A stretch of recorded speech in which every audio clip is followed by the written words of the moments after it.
Honourable members, when the House last rose, the question was that Parliament by negative resolution approve that Regulation 7.3a and 7.9 and Schedule 2.1 qualified investment as provided by Statutory Instrument 2005 number 89 be reinstated.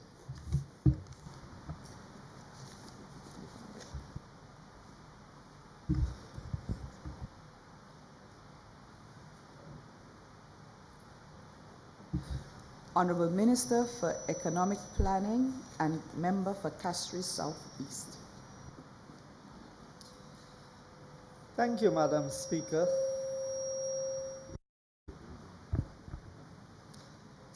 Madam Speaker, I stand in opposition to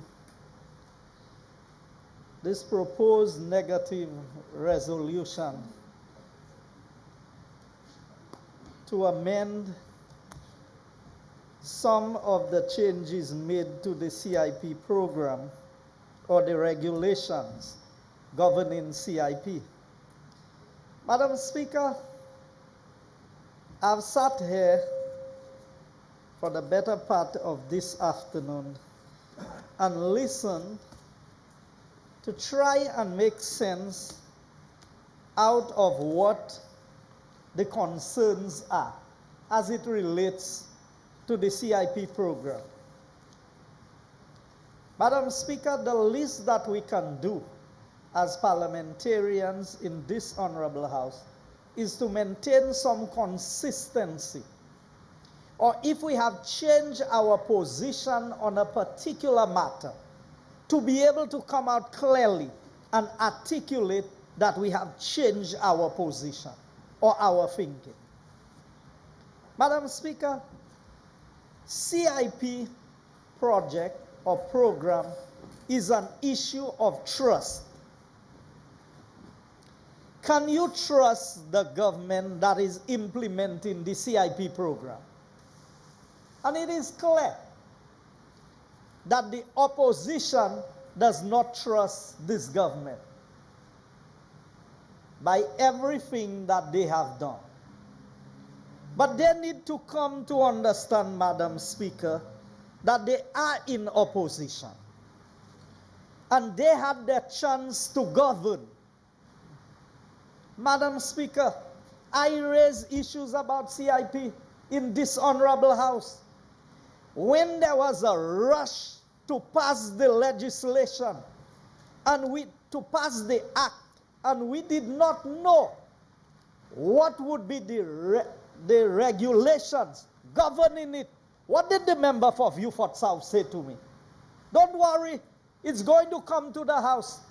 Madam Speaker, I'm still in the House. I want to ask the member for Beaufort South, when did it come to the House? Now, I know regulations. You don't need to come and approve regulations in Parliament. I understand that. But you see, Madam Speaker, when it is not the intention of somebody to do something, they must not raise the hopes of the people in the Honorable House.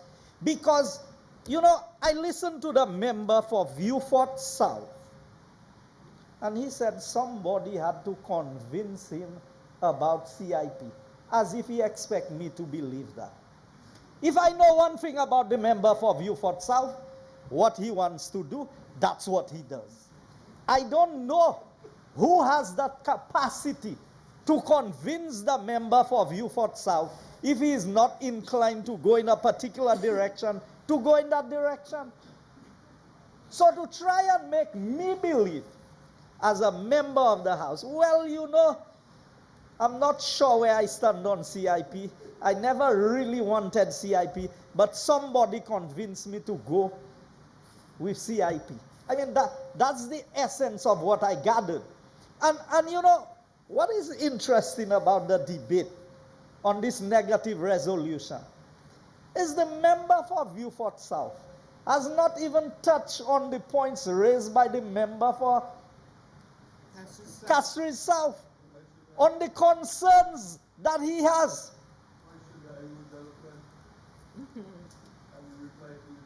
Eloquent with nothing.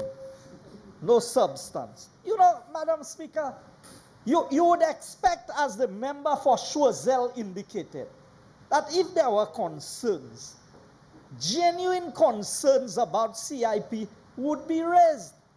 Now, Madam Speaker, let me just take one example and show you how much this makes no sense.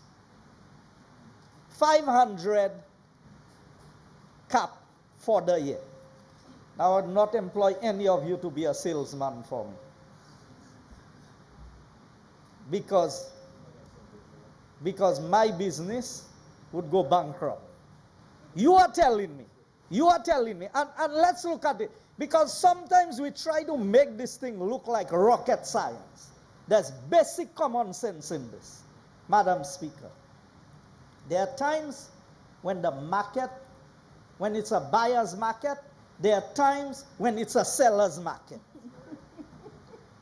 Okay? At the end of the day, you choose as a buyer or a seller when you are going to trade. So, you put a cap of 500 passports per year. For how many years? Now, Madam Speaker, it would make sense to me if the members opposite would have said, look here, we need to put a cap of 10,000 CIP passports in St. Lucia and close the deal from there. So if you sell it in 1 year, CIP closes after 1 year. If you sell it in 50 years, CIP closes in 50 years. So 500 a year. To say what? To say what? 500 a year. Why a cap of 500 a year? Huh? So I'm trying to understand. So I'm in the market. I have a product to sell. People are ready to buy my product, Madam Speaker. I'm ready to sell. But I sell, and remember, I'm competing. I'm competing with my neighbors. I'm competing globally. But I'm selling a product. And I say for this year, I'm selling only 500. So I start in January. By March, my 500 is sold. Everybody who applies, I can't sell for you, you have to wait for next year. What happens?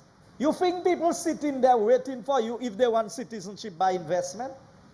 You think you have something that nobody else has? So I'm trying to understand the logic and the reasoning. Now, if you had put forward an argument that you cannot do more than 500 due diligence, proper due diligence in 1 year, I can understand that. I didn't hear anything about that.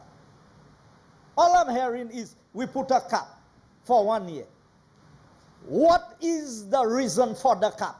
Too many people come into St. Lucia too quickly? Madam Speaker, this is a flawed argument. That is why I didn't even want to speak to this subject, because at the end of the day, it so much did not make sense.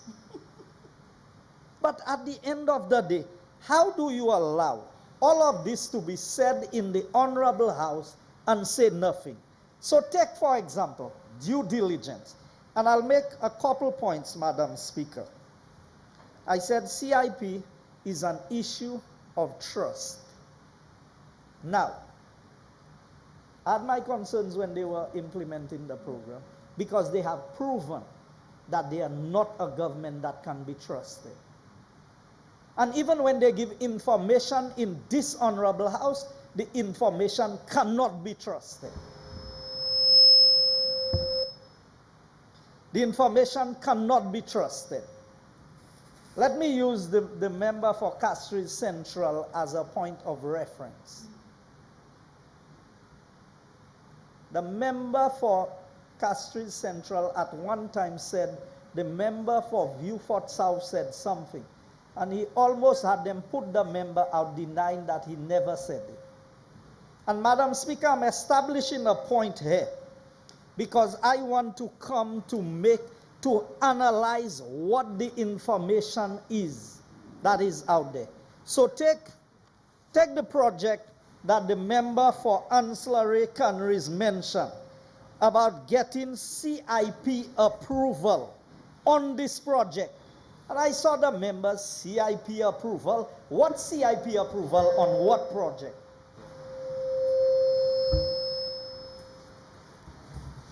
Yes, Honorable Minister for Tourism. Yes. Madam Speaker, I'm ever so sorry for interrupting the rather eloquent presentation of the member for Castries Southeast, but I rise, Madam Speaker, on a point of elucidation as it pertained, as he has brought up the particular matter. Madam Speaker, earlier Standing order what, sir? Standing order 34B, Madam Speaker, rise on a point of elucidation. Okay. Madam Speaker, I would just like to take a few moments just to clarify and apologize to the House that I was not attempting to mislead the House as was wrongly suggested previously. But Madam Speaker, we came to the Parliament with a pile of documents, and therefore I would like to make a document of the House, Madam Speaker, the correct Cabinet conclusion for the purpose of the members of the House. I would also further, Madam Speaker, make available to the House an agreement between the government of St. Lucia and the said development so that members of the House can be further elucidated. Am I understanding you to be saying that Cabinet conclusion, you cited the wrong Cabinet conclusion, but you have the correct one now? Yes, Madam Speaker. I came to the House this morning with several Cabinet conclusions, and I accidentally passed on the wrong one to the Clerk of Parliament, and I have now copied the correct document for members of the House, and I was in no way attempting to mislead the House as was wrongly suggested. And Honorable, I need to get my head around it as well. So are you referring to the point that you've been cited on? Because you have been cited. Yes, Madam Speaker, the very same point. Because you distributed a document, you spoke to a document, and the document distributed had nothing to do with what you... Correct. But Madam Speaker, I've now got the right and correct document, which speaks to the very point I was making. The point being? The point being that the developer, without DC approval, had received CIP approval. Sorry. First pass the document to me.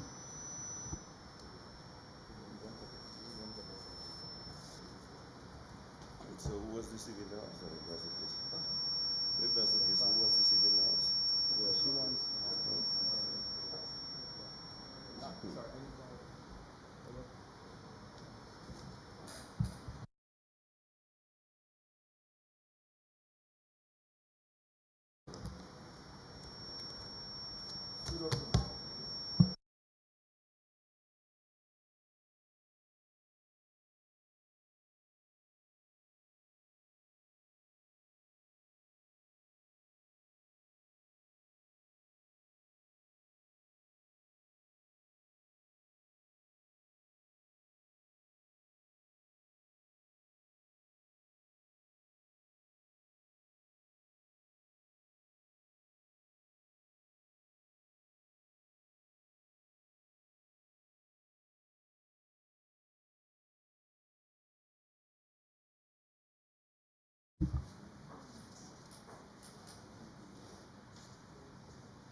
I have in my possession a Cabinet conclusion dated 21st of March 2016, and it speaks to approval of Belvedere Plantation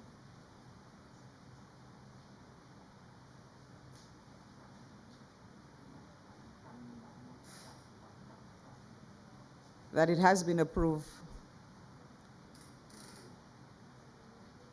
Okay. Cabinet considered a memorandum dated 8th March 2016 submitted on behalf of the Citizenship by Investment Unit and approved the Belvedere Plantation by Enchantment as a high-end branded hotel and resort under the Citizenship by Investment program.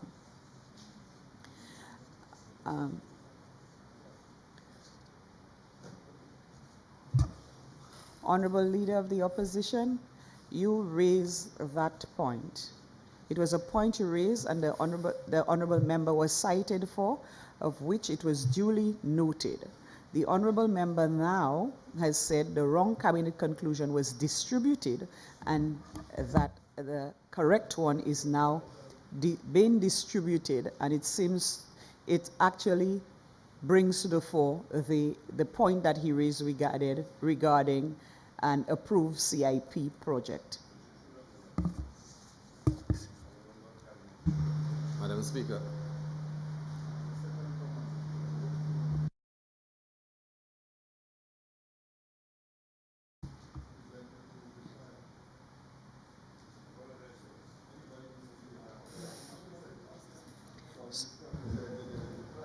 Madam Speaker, I had in my possession, a cabinet conclusion, and that cabinet conclusion was cited by the member for Answer Candies as showing that the project got cabinet approval and it had no DCA approval.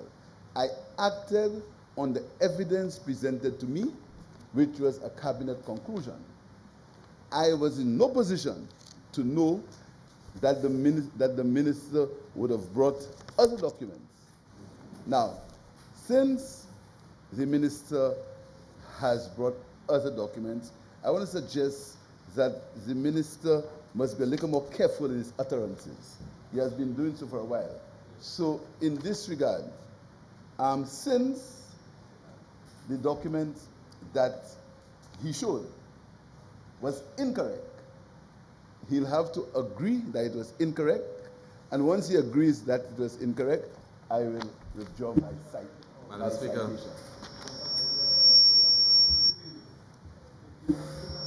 Madam Speaker.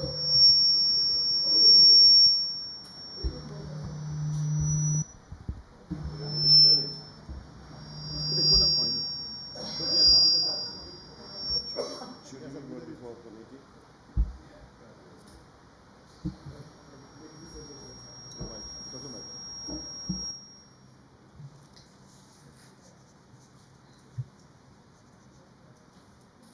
Yes, but I think I heard you saying it was you came with a bunch of documents and you had the wrong one photocopied.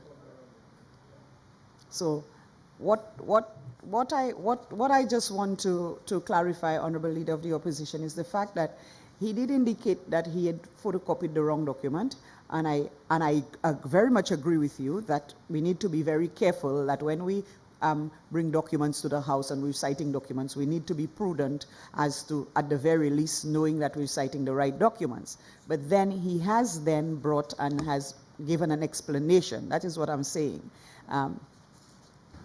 Madam Speaker, I am bigger than that. The minister brought a document, he tried to the document showed that he was misleading the House.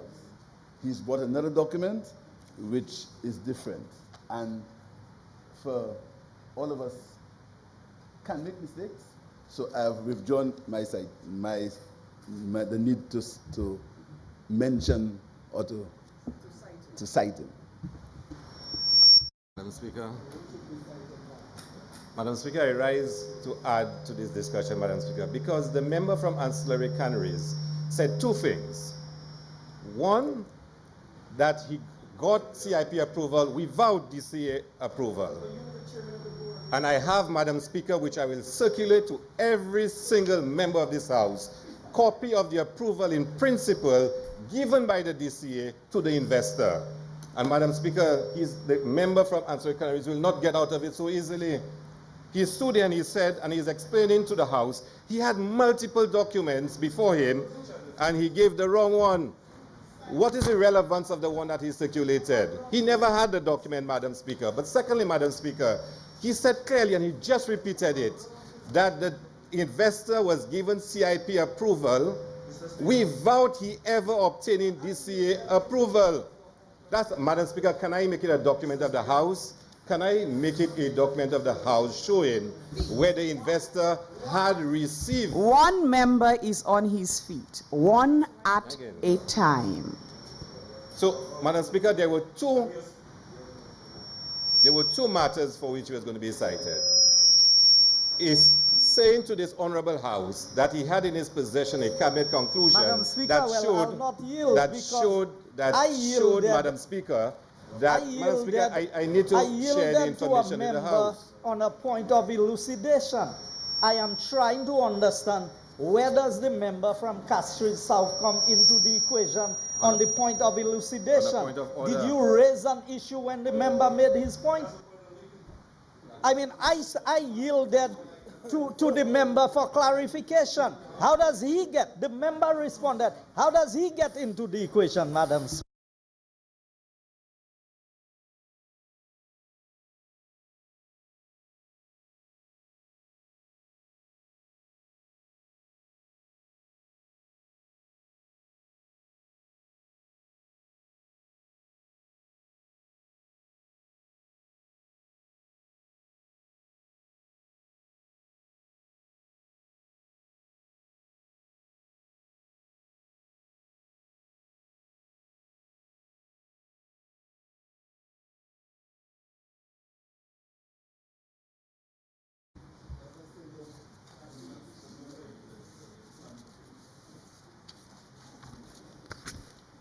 Can I go on with my contribution?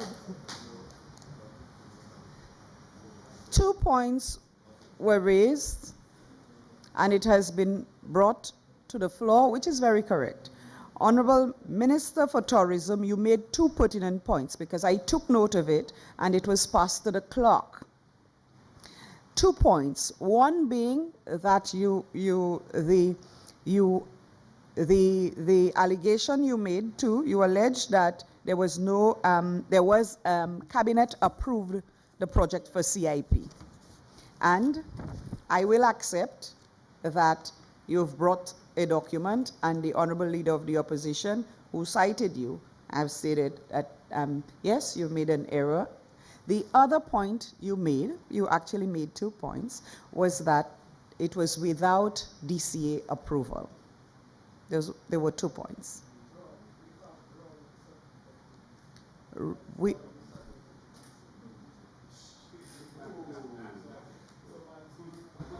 Madam Speaker, raising a point of elucidation. So, Madam Speaker, there's a difference between approval in principle and full DCA approval. And so the project, Madam Speaker, has not received full DCA approval. In fact, Madam Speaker, what the DCA will confirm is that the project, Madam Speaker, has received a land use approval, which is far different from DCA approval. I think we're adding a lot more to it now.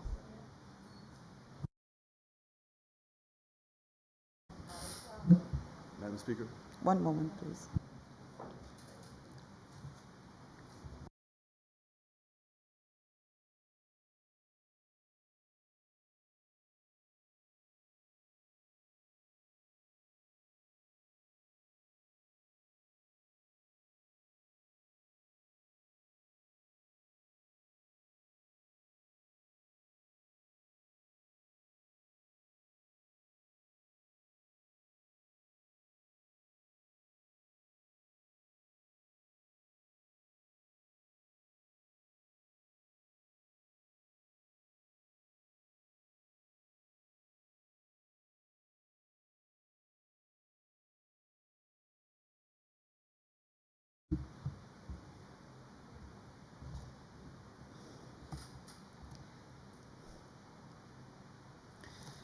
I will rise to verify something, but I'm not leaving the chamber.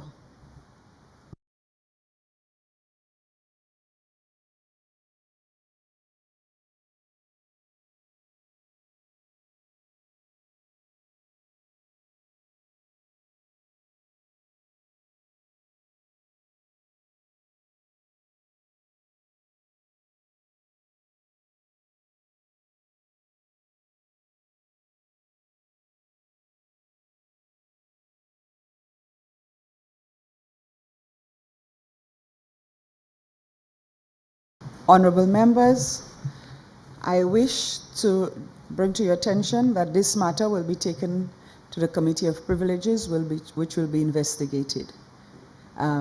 Otherwise, Honorable Minister for Economic Development and member for Castries Southeast, can you proceed with your presentation?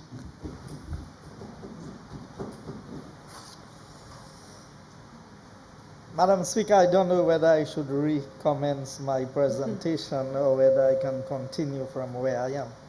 But I was saying, Madam Speaker, that CIP, a lot of it has to do with trust and what happens. And I can well understand why the members opposite, Madam Speaker, have so much difficulty. Because I listened to the member for Viewfort South. And I want to read a section of the CIP Act. And I heard him talking about what the member for Mikud South said in relation to persons who become citizens or who gain citizenship through the investment program, and what they are likely and how it is going to benefit their wife and if they have children. Madam Speaker, page 281.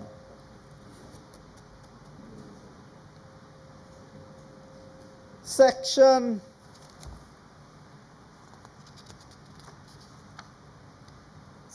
33, no, Section 36, Madam Speaker, it says, all applicants who is granted citizenship by investment shall enjoy all the rights of a citizen and also be subject to the laws of St. Lucia, including exemption from requirements of the Alien Landholding License Act.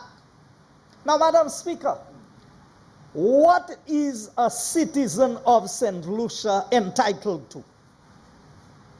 And the member makes it look like somebody invented something to say that. But, Madam Speaker, in another debate, in another time in this honorable house, he made mention of St. Vincent's position and how much of a hard time they would have, that Ralph would have, to convince otherwise that these people are entitled. Madam Speaker. Madam Speaker, I'm sure the honourable member would be gracious enough to yield. Relax. 34 elucidation. Yes. Yes, if you're in my classroom, you would have been better and don't do that foolish mistake today. Madam Speaker, if the honourable member, dear, and I thank him for yielding, he's totally misconstrued what I'm saying. Yes, no one is denying that the wife or children of an applicant can get citizenship through the CIP Act. That's one route. I said there were two routes, but the second route does not apply. I was responding to the statement made by the Prime Minister at the forum. Our normal Citizenship Act does not apply, and this is the point, so that you can only acquire that citizenship if you take the CIP route, not the other. There are two doors. One door is closed. Madam Speaker, I will highlight the contribution by the Honourable Member for Viewfort South, Prime Minister and Minister of Finance, Economic Affairs, Planning and Social Security. It is a vexed issue in some quarters. That is the contribution, that is Hansard, Madam Speaker, on the CIP program. I don't have the date on, let me see, yes. Hansard, House of Assembly, Tuesday, 28th July 2015. And I will read the full paragraph, Madam Speaker. As made by the member for Viewfort South. It is a vexed issue in some quarters. The OECS Prime Ministers make the point that under the existing citizenship laws, in the account situation, all countries give citizenship approvals. For example, somebody who qualifies for a citizen in St. Lucia, by virtue of residence, that person, once we give them a St. Lucian passport, they have the right to go to St. Vincent or to Dominica or to Grenada or to St. Kitts, which is part of the discussion I heard, I think the member for Viewfort North was highlighting. It goes on to say, Madam Speaker, for them, I guess referring to the OECS prime ministers, for them, for some, it is a non-argument to Dominica, no, to the Prime Minister of St. Vincent, who is adamantly opposed to the citizenship by investment, that OECS rights should only apply to persons who are born in St. Vincent. Now, other governments counter. But that cannot be right, because other persons who are not born in St. Vincent or other islands, who give them citizenship all the time. What is happening here with the program is an accelerated program. And it goes on to say, I believe though that it is going to be a losing battle for the Prime Minister of St. Vincent, because St. Vincent also grants citizenship to those nationals who buy big properties in the Grenadines. So Madam Speaker, and that is the twist that we always get in this honorable house, that what is presented is not what is presented. Now, Madam Speaker, it is easy to cite everything that the member for Viewfort, for Mikud South said. Every statement he made, whether in a private or a public conversation. I heard them, they came here, I could have objected. So you can go and type anything on the internet and say that I said it. I don't play these cheap games in politics, you know. And anything I say, I stand by it, Madam Speaker. I heard them read quotation after quotation after quotation. They said they took it from the media. You think I worry about that? I have consistency in what I see. You cannot find me. If I change my position, I will declare I change my position. Madam Speaker, these same members, when VAT was being discussed, they called VAT an oppressive tax. When they came in, they introduced the same oppressive tax and say it's necessary. When we spoke about CIP, Madam Speaker, when we raised the concerns about CIP, because they were in government, they sang a different song. Don't worry, everything will be all right. Now they're not in government, everything is wrong. And they want to make it look like the free little changes that are made, that the member for Castries South is presenting. I mean, I don't know what his thinking is. I don't know where the problems are. But Madam Speaker, on the issue of trust, if they were implementing the CIP program, I would not trust them. I would not trust them. Castries South. If they were introducing that CIP program, because we raised the questions, we have the concerns. Madam Speaker, I heard the member for Castries South say so much about Jufali. I heard them talk about passports. I heard him talk about Shaguri and all of the others. If y'all had a problem with Shaguri, y'all gave him a cross. Y'all gave him one of the highest honors in St. Lucia. So it means he was doing something right. When we raised, we had to find out about Jufali through other means other than the government. When Steven Seagal came to St. Lucia, that was public knowledge. Nothing was hidden. You know, I heard the member talk about an attempt to make somebody an ambassador. Madam Speaker, when I heard him on a Radio Caribbean program, Newspin, and he said he don't know nothing about who got diplomatic passports. It's not he that can answer that. Go and ask the government. Because it's not he that issuing diplomatic passports. But I know better than that. And I have evidence to back up what I'm saying. But I choose when I use my information. Madam Speaker, I choose when I use the information that's available to me. Because I have to use it when I can get maximum effect from using it. Now, and that's what they don't understand, Madam Speaker. So when they tell me due diligence is not just important for citizenship by investment, for somebody who may buy 10,000 square feet of land somewhere in St. Lucia, or may buy a villa that is just 5,000 square feet. When you give 83 million acres of our seabed to a bluffer, you sign an agreement that only the Governor General should sign. Did you do due diligence? How many members on this side of the House did the due diligence to find out who Jack Greinberg was? And if they had done their due diligence, wouldn't they have known that he has made more money from litigation than from drilling for oil? You want to come and lecture this side of the House about how to do due diligence? I am asking the members opposite, what due diligence did you do?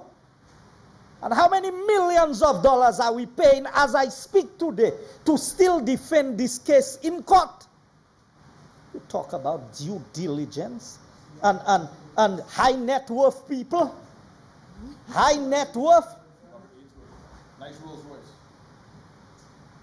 High net worth. Jufali was high net worth. He promised us. What explanation did you all give us in the House? When we asked about Jufali, he promised a research center for diabetes. Where's the research center, Madam Speaker? And you talk about how many passports? Jufali alone had 4. Himself, his wife, his daughter, and his child. 4 diplomatic passports. And made the representative in Saudi Arabia a lady. And we know a lady can't even hold a driver's license in Saudi Arabia. And I should not question that. Should I question whether somebody got paid? Well, I have to ask, did Jufali buy any vehicles for the consulate, the High Commission's office? Maybe I can ask that. In due time, I will get an answer. You see, Madam Speaker, when things are being dealt with, I heard the member for Beaufort North talk about recolonization. I heard the member for Beaufort South. He said that's one of the problems he had with Teo Hakim. But I fought in another time and in another place. They never met Teo Hakim. They never had discussions with Teo Hakim. And in his presentation, he said, removing the cap of the 500 was one of the debates that they had with Teo Hakim. So you never met Teo Hakim. You don't know anything about DSH project. But you had that heated discussion with Teo Hakim. Was it Teo Hakim or a ghost named Teo Hakim? That is what I have to ask in this honorable House. Now, Madam Speaker, when you look at all of the things that has happened, you want to talk about the land in St. Lucia, member for Beaufort North. You saw the agreement. Are you aware? It's already a document of the House. The letter to Mr. Robert Ainsworth. Ainsworth. 9 February 2016. Signed by the then Prime Minister, Dr. Kenny Anthony. And you'd think that we would have learned a lesson, Madam Speaker? What due diligence was done on him? You want to talk about land in Beaufort? You concerned about land for the young people in Beaufort? You concerned about that? 1,000 acres. 1,000 acres. He building one factory that's going to take 1,000 acres. It's already a document of the House. You don't have to trust it. You don't have to trust it. I don't need you to trust it.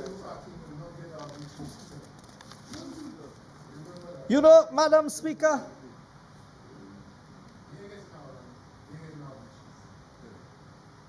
in point 14 of that same letter, page 7. Madam Speaker, the member is reading from a document. I want to see it, please. I do not know. I don't remember that. I don't recall. I want to see what he's reading from. I'm not taking his word for it.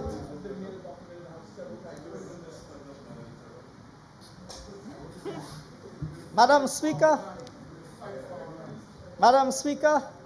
it is already a document of the House. It is a document. What is it? What is it you're afraid of? What is it you're all afraid of? I don't need you to trust me. I don't need you to trust me. I tell you, all the cows disappear under your watch. You can't account for the cows of the people in Beaufort. You still talking? Okay.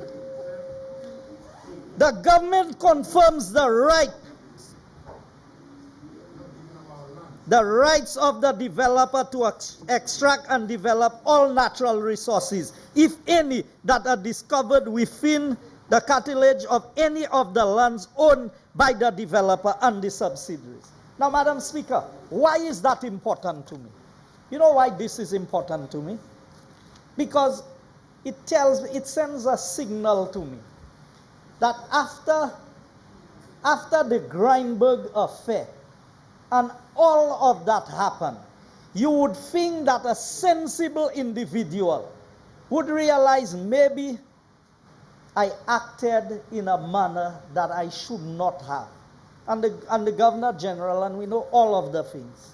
You know what happens? He signs another agreement in 2016, and he gives the same rights. So if while the person is there, if on the because this whole agreement is almost 4,000 acres of land that is involved. So if he finds gold, if he finds diamonds, if he finds oil, whatever he finds is his to extract. Madam Speaker, that is telling, that is very telling, Madam Speaker, with the disdain that this leader has treated the citizens of this country, not just the politicians. Because as politicians, we can take that. But you are saying to the people, talk. Say all what you all want to say. I'll show you all who's in charge. So I'm signing another agreement. So the 83 million acres of the seabed was not enough. The $6 million plus we are paying in court to defend our surroundings, the seabed, is not enough. And you know, Madam Speaker, Guamun toujours dit en bas, si la pan soutouillez, la pan vole. If there was not an encouragement, if a cabinet did not support the leader in making these decisions, that would not have happened, Madam Speaker. That would not have happened. And these people want to come and lecture us about what we should do about CIP. You want to talk about colonization? That is where the colonization takes place. 4,000 acres to a person. I want to ask you all, what was the due diligence on him? The business he has was registered months before the agreement was entered into with him. Months. You understand, Madam Speaker? But you are coming to this honorable house and you want to question. You are saying, well, you have 10 points on which you want this to be reversed. What is it worth? So I couldn't trust you all. And I can well understand why you would not trust us. But time will tell. I always tell people, we are quick to speak. You always want to pass judgment. You know, I heard them talk about diplomatic passports. There's no relationship between diplomatic passports and CIP.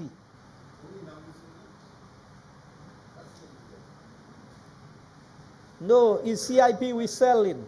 But when you have reason to believe that diplomatic passports are sold, then it gives a completely different twist. And we need to understand that. I heard the member talk about the position taken with the Chinese citizen and the pressure that was applied. Even when the UK tried to apply pressure on St. Lucia, the then government took a position: we are not going to take any action against Jufali. Why? St. Lucia's name was being dragged in the mud. We were all over the place. Negative publicity on the media. For what? For what? You telling me just because you like a man who never attended a meeting on our behalf? Never attended a meeting? I am a representative. Never went to a meeting. But yet still, you cannot tell him that you can no longer hold diplomatic immunity. You are willing to go to court, and we, the citizens of St. Lucia, should not question that. I don't have no reason to question what you do, because it's the Labour Party. I heard you all about diplomatic passports and who have it. I can tell you all who had it when I was in opposition. I didn't have one. I never came and asked for one. Okay? I was not given an official one. I was not given a diplomatic one. I was treated as a nobody. Did you hear me come and murmur and complain about that? While Jufali and his wife and his daughter and his daughter's child, all of them had diplomatic passports. Free to roam in the name of St. Lucia. And the elected representative, and you all presented a book was presented here. Pick any member on this side, maybe with the exception of the member for Castries East. Pick any member, any two. And I got more votes than you all combined together, any two of you. But I couldn't have that. I couldn't be treated as a parliamentarian, but everybody else outside. And today you want to come and talk about citizenship by investment and what should happen? Madam Speaker, the attacks have been there. And I'm coming to that in due course. I'm coming to that. The reports that was made about me, you think it's the media alone you all call terrorists? You all reported me as a terrorist. You all reported me as a terrorist. But Madam Speaker, that is how far the members on this side will go, you know. We'll come to that in due course. I want you to think about it in the meantime. Madam Speaker, I am saying to you today, Madam Speaker, St. Kitts, with a population of about 35,000 people, how many passports have they sold? When I heard them talk about what is going to happen to us in St. Lucia, in all the countries, Antigua, Dominica, St. Kitts, Grenada, St. Lucia has the highest population among all of these countries. Why didn't you put a cap on how many citizenship by investment you think we should have? I would have supported a position like that. If you had said, look here, in the interim, we are going to sell 10,000 because we don't want them to outnumber us, then I could see some merit in that. But you just put 500 a year. And that's why I said I would not make you all a salesman for me. Because if the idea is to raise revenue with high net worth individuals. Now, the member was making a comparison between 100,000 and 200,000 and saying that we have cheapened St. Lucia. We have made St. Lucia a low-end destination because we sell it. Now, there are some basic rules in commerce and in business. And I can well understand why West Indies Cricket Board lose all of the cases that they had with the players and the fiasco that happened there. Because when I listen to the rationale of the member for Castries South, about the 100,000 and the 200,000. Madam Speaker, how can you enter a market? You're the last entrant into the market. Everybody else is known and ahead of you, and you want to be more expensive than everybody else? And you expect people to take you on? And then I heard them trying to play with words about failed. There were two words that the member for Castries East used. Failed and disappointing. Two peas in the same pot. You know the saying, a bird in the hand is worth two in the bush? That is what the 100,000 is about. That is what the 100,000 is about. And do I believe that St. Lucia should remain in the CIP program indefinitely? Certainly not. I have had my reservations about CIP. And I still have my reservations being in government. But how can I allow Dominica, Grenada, St. Kitts to make decisions for me? They get all the money in their country, and then these people become citizens and they have the same rights in St. Lucia. Am I that stupid? Am I that foolish to allow you to get all the benefits and the same rights? So anybody who wants to open a business in St. Lucia, and we do not have a CIP program, can just go to Dominica, buy a citizenship by investment, and come and open their business here, and there's nothing we can do about it. We are the ones who went into the OECS arrangement, free movement, no barriers. So do we want citizenship by investment, or we don't want it? That is what you need to ask yourself. Now, because you are so adamant, then you are in charge. You know about Atten Capital? Why didn't you tell us about that? What was the deal with Atten Capital? That they would have paid 150,000 US on behalf of the government of St. Lucia for a lobbying firm in the US. But you see, you are not smart enough to understand that the laws in the US are very different to the laws here. And that when this law firm had to file, they had to declare who paid them. So what was the deal with Atten Capital? And who in this parliament used to be affiliated or work with Atten Capital? Madam Speaker, tell them when they come in, come clean. Come with all of the information.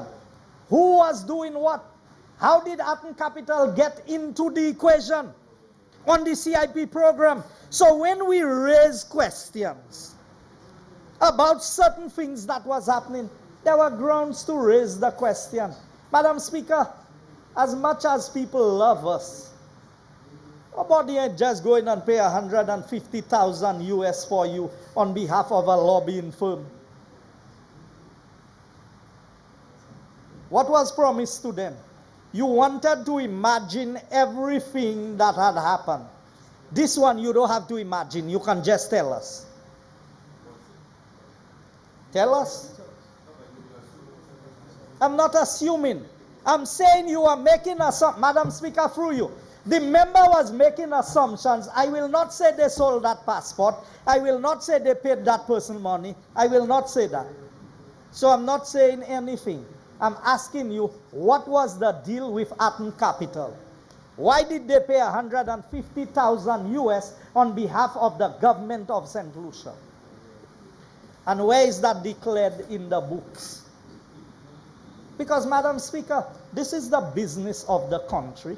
So the member for Castries South knows that he has no grounds for the changes that he is asking there. You know, that's like a crybaby, Madam Speaker. You put your thing like that, and they come and they interfere with it, and they want to move it there and put it there. You ever see children playing, Madam Speaker? I put my thing there, don't touch it. So, who is the UWP to come and touch a program established in a particular manner by the St. Lucia Labour Party? You govern the way you wanted. And regardless of how much advice, for that matter, when I try to give a little bit of advice, the member for Viewfort South told me right here in the house, you see, you and Alan Chasney, I will not take no advice from you. Now, if he give me good advice, I take it, Madam Speaker. Yes. I don't know if he has the capacity to give good advice, but if he gives me good advice, I will take it. That's the problem. Woodridge tried to change your mind. I bribe people. No, but that's unparliamentary. No, that's No. That's No. That's okay. That's all right. You think I go in, Madam Speaker? But the honourable member for Viewfort South, you said you are imputing, and you actually said that the members bribing people left, right, and centre. We spoke to that earlier on, sir, and I need you to withdraw. Of course I withdraw, Madam Speaker, but it will be said again at the right time. But I hope it's time we have to. Yeah, but you can't say that. Because, I mean... Madam Speaker, he can say what he wants, but I could never forget a briefcase of money in a toilet, Madam Speaker. Never. That can never happen to me. Forget a briefcase of money? There you go, Madam Speaker. No, but nobody else has called his name. Hasn't called his name. Who forgot that briefcase? You haven't said anything about him. Who forgot the briefcase of money in the toilet? You don't need to say that. Madam Speaker, I didn't say anybody. I said that could never happen to me. I didn't say anybody forget a briefcase of money in the toilet. I mean, all I'm saying is that cannot happen to me. So, Madam Speaker, but that's the politics of the day, Madam Speaker. That's the politics of the day. And I will tell you, Madam Speaker, the member for Viewfort South knows better than what he's saying there. Ask him. He paid $3 million to investigate me. Ask him to release the report. It's not what he says as a politician. He hired the best forensic auditor that you can find in the world. Oh, yeah? But, Madam Speaker, when I'm ready to deal with them, I have everything there. Everything. And I want the world to see this report. I have everything there. So when you're ready to talk about bribe, we're free. It will come in time. Don't worry about that. Madam Speaker, Madam Speaker, Madam Speaker, Madam Speaker, I am saying here, politicians will not define who I am. You paid $3 million to investigate me. $3 million. The best forensic auditor that you could find in the US. Paying him $485 US an hour to investigate me. You afraid to release the report? Release it. No, you got the report. You got the interim report in 2013. Why you didn't release it? But you think you can accuse me of bribe? I know water to wet me. You can, in your mind, you can make me a thief, but you can never make me that. I am who I am. I am who I am. What you say about me cannot make me that. But that's what it is. Because, Madam Speaker, after you investigated, they gave you the report. You hide it. Why you hide it?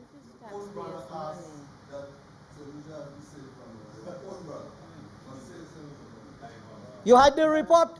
Your brother said the same thing.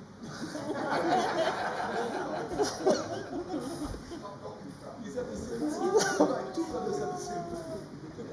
I know about brothers, you know. I know about brothers. And I choose not to go there. Because they have certain things in the politics. And I heard you this morning when you said, you want me to set up your brother on you again? And I noted the word again. But that's what the Labour Party does. You go to any length to destroy somebody. You don't care if you destroy their family or whatever happens in the process. But Madam Speaker, these are the people who want to advise the government on what to do, you know. But Madam Speaker, I'm bigger than that. And when I release my report, we would know who's speaking the truth. If you pay a man $3 million to do something and you still don't believe what he said, why did you give away $3 million of the taxpayers' money to do that? Yes, that's a report on me. But you know what, Madam Speaker? He did everything he could to sully my name. He paid $3 million to clear it all by himself. I never got involved. I was never involved. That's how God works. That's how God works. You did it and you clean it. So Madam Speaker,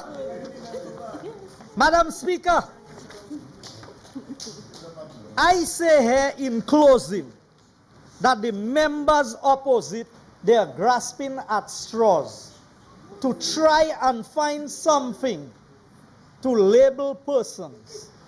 But at the end of the day, my record is always my record. It's not what you say about me. It is what is there. And Madam Speaker, this motion, this negative resolution is of no substance. That's why they have to divert attention from the substance of the debate. And that's why I have to respond to what they say. Because they put a motion on the table that none of them can speak to. They have not said anything to convince any St. Lucian that there's a problem with the CIP. And we could have saved a lot of time. But you see, the member for Castries South, Madam Speaker, there's a competition going on among them as to who should be leader. So that one on that end want to show the other one, or the other end, Madam Speaker, who's boss. And so when you listen to their presentation, you're not sure, because each one saying something different about the same document. And then you want the people to believe you. How can people take you serious? Madam Speaker, a negative resolution is supposed to have some substance in it, to at least attract people. But I was making the point that, you know, these people feel that they did their thing and nobody should interfere with it, because they alone have the mind to do things. But they can never do anything right. That's why they're in opposition. The people they said who can never win elections, Madam Speaker, they said the member for Mikud South could never win an election in St. Lucia. Look at where they're sitting and look at who's Prime Minister.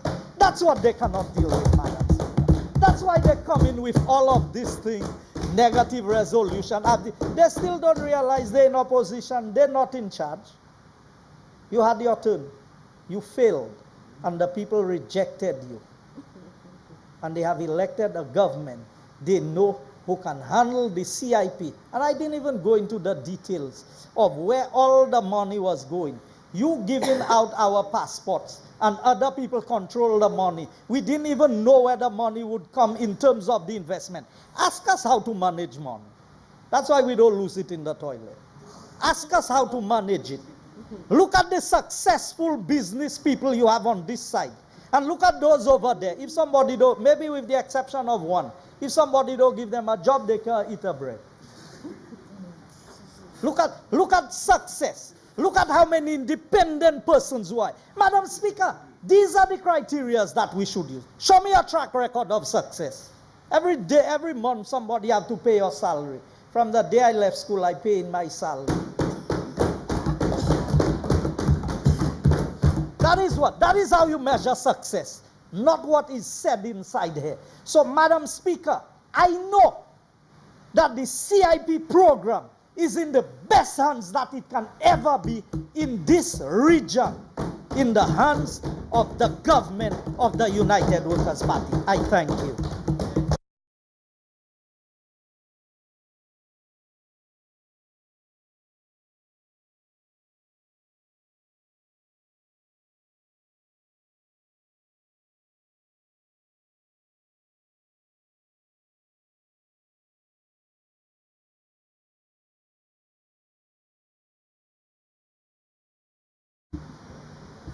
Honourable Member for Castries South.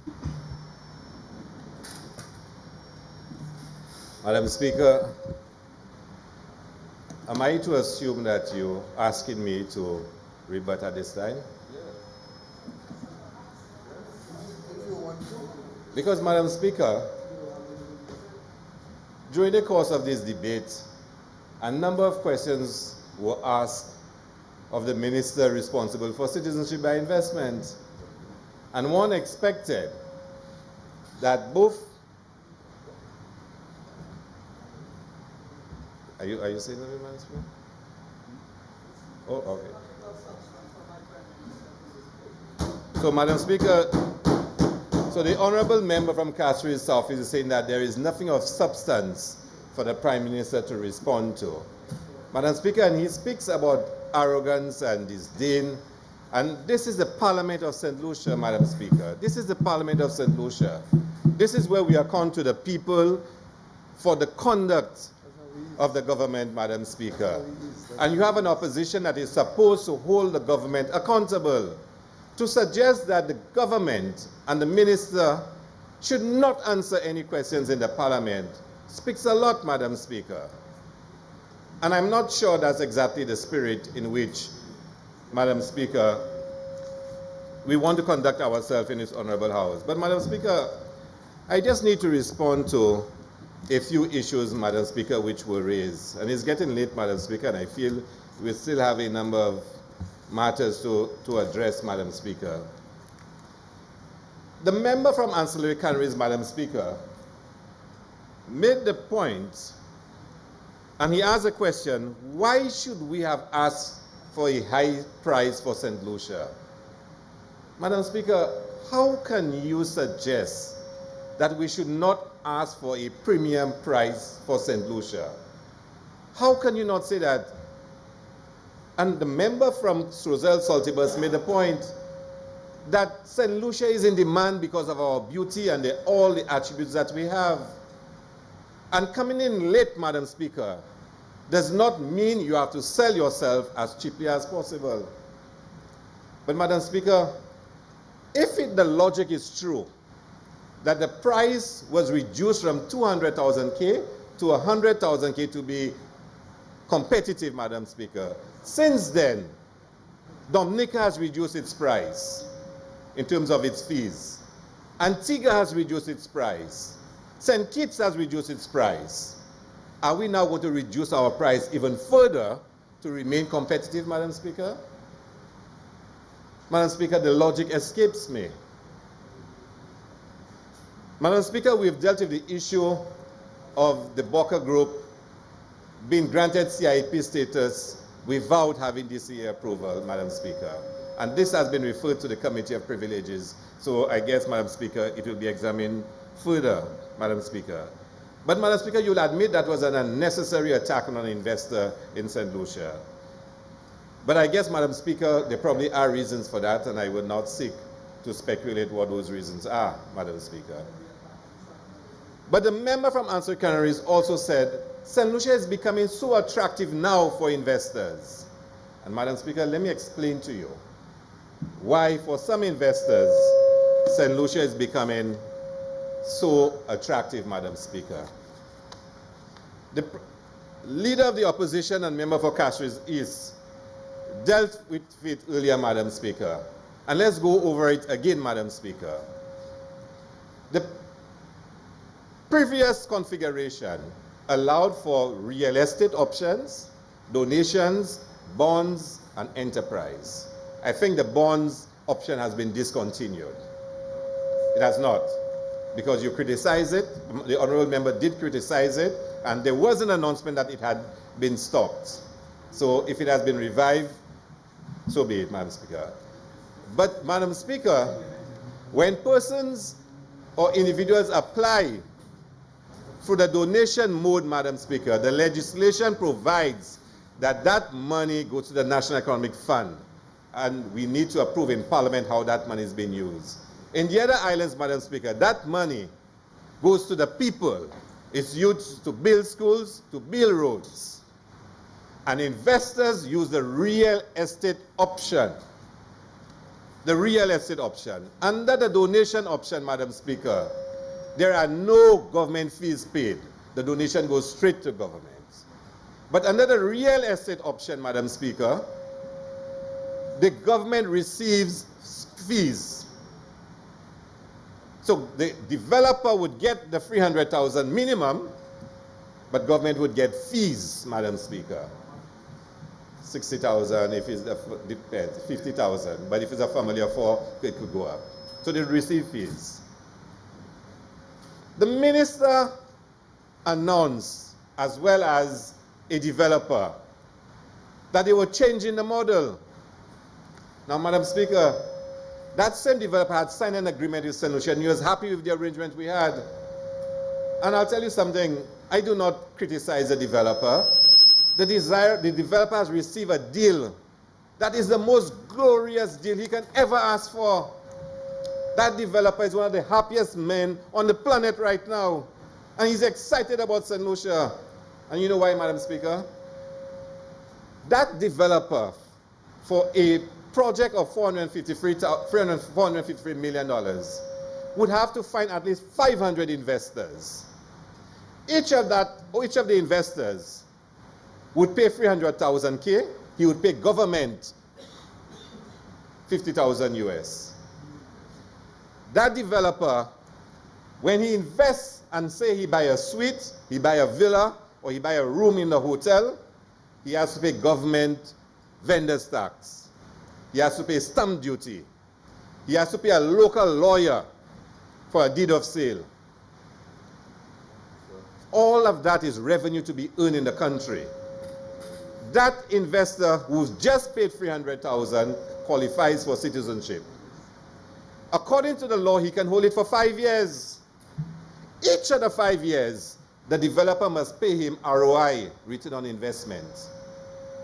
So that developer, in his mind, knows that after 5 years, that investor who got citizenship can resell the investment. But for every year, he must pay him ROI. And after 5 years, a new set of persons can buy into the property again because it's an investment.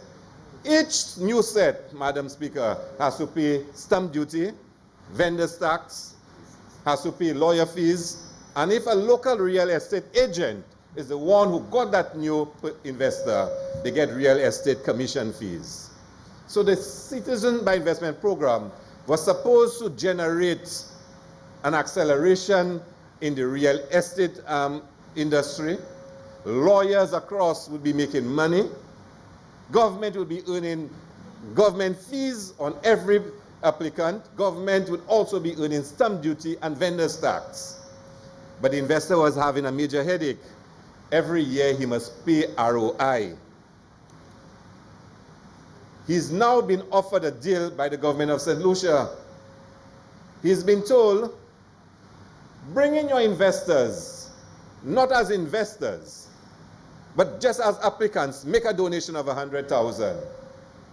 And each one you bring in, we'll put the money and hand it back to you as a loan at 2%. And the member from Castro just pointed out, our government is loaning money at 2% interest, but we are borrowing money at 6.5% interest right now in St. Lucia, according to the deal announced by the Prime Minister. Now, why would that developer be vexed with such a deal, Madam Speaker? That all of a sudden, I can bring in 1,000 applicants to St. Lucia.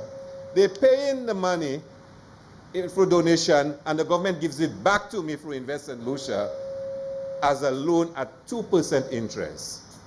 Under that new model being proposed by the Prime Minister, the returns to St. Lucia is the repayment of the principal loan, $453 million, the 2% interest over 20 years, and all the monies that authorized agents will make in St. Lucia for processing the applications. Now, Madam Speaker, and there are persons on the other side, and I wonder who's doing the financial modeling for the Prime Minister. Because if you compare that to the other scenario, where if you had kept it as it was, where every investment is government stamp duty, vendor's tax, lawyer fees, government fees for real estate application for the CIP. And every 5 years, Madam Speaker, it can be resold and the cycle repeats itself. Or not necessarily every 5 years, a minimum of 5 years. So it can be after 7 years, it can be after 8 years. And somebody do a model and calculate the amount that this country would have earned after 20 years, compared with what the Prime Minister has now offered the developer. We are losing big time, Madam Speaker. Massive loss in revenue under the CIP. Massive loss. And the document which was presented by the leader of the opposition this morning will be circulated so people can get a chance to read it. At this point, I don't want to go into all the figures, Madam Speaker. Now, if you offer that to a developer, why would he refuse it, Madam Speaker? The developer is a happy man. He doesn't have to worry about ROI every year. After 20 years, the hotel is his. He got a loan at 2%, Madam Speaker. Where in the world are investors going and getting money at 2% interest, Madam Speaker? But, Madam Speaker, you know, in all of that, every cent under the old donation model that went to the National Economic Fund was available to be spent on repairing the schools, repairing the roads, managing the hospital so we don't have to privatize it, Madam Speaker. All of that is now lost to St. Lucia because every donation that comes in goes back out as a loan to a developer. And Madam Speaker, when the Prime Minister said to us that under DSH, that the developer, Mr. Theo Akin, was going to be putting his money up front for phase 1, the racing track, but we were going to pay him back the money under the CIP. Prime Minister said it to Rick Wayne. I found it a little bizarre then, that this is total madness, but now I understand what he's doing. So Mr. Theo Akin will bring in the passports as donation, and then we give him back the money, and he would, how do you call it, upfront it or something like that. Madam Speaker, is that sensible? That St. Lucia is losing hundreds of millions of dollars and we are making investors happy, Madam Speaker? When they were even satisfied with the old deal that we had? And the member from Beaufort South asked, are we doing that just to get chairs and for people to clap and say bravo for investors who like us and say we are so investor friendly in this country?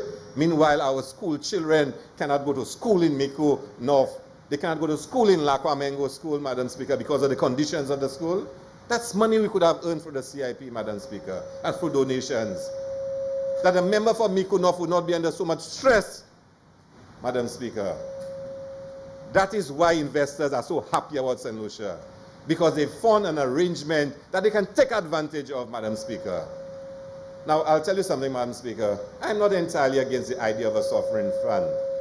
In fact, the member from Beaufort South will tell you, many proposals were submitted to him about the establishment of a sovereign fund. It's not really a bad idea, you know, but you can do it badly. And that is the challenge we have before St. Lucia. But the member from Mico South, I'm not sure if he really thought it through, because the idea is a bad idea the way it's been implemented. And Madam Speaker, the law does not allow the member from Mico South to implement such a program. The monies must come into the National Economic Fund. And I do not know under what authority that money can be given as a loan to an investor, Madam Speaker. And Madam Speaker, it is illegal. And very soon, Madam Speaker, if the Prime Minister and Minister of Mico South does not address that, somebody is likely to take it to court and test it to show that what he's doing is illegal, Madam Speaker. It is illegal, Madam Speaker. The member for Mico South will have to come to the House and change the laws to cause it to be legal. But even if it is legal, Madam Speaker, it's immoral. It's immoral because those are monies that the people, the young guys in Fuashu and in Banan and in Monkey Tongue can benefit from, Madam Speaker. We're giving it back as a loan to a developer at 2%, Madam Speaker. And the developer is happy. And as a consultant to the developer, I would tell him, take it, run, and go and drink a few bottles of champagne because it's one of the best deals you can ever get anywhere in the world. The member from Strozel Saltibus was a banker. And let him tell you what he thinks of such an arrangement. And I'm sure if he's honest outside the circles of politics, he will tell you this is madness. But Madam Speaker, let's move on. The member from Strozel Saltibus spoke about persons coming and competing and opening a bakery. And I ask him, Madam Speaker, who is more likely to come to Reunion and open a bakery?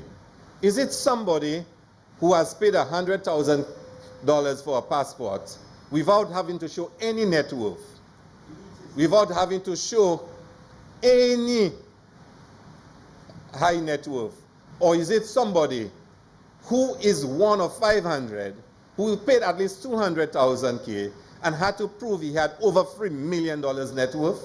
Who is more likely to come to Reunion and to compete with your local person from Shrosell?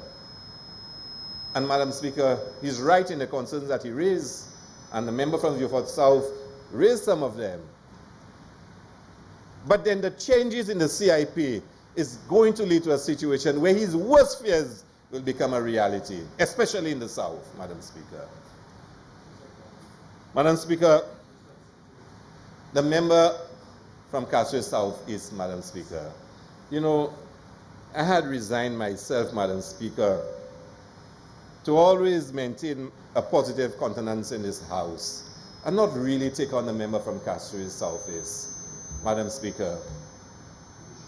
But Madam Speaker, the member from Castro South East says to trust him, Madam Speaker. Madam Speaker, that's not really my politics. I don't want to go there.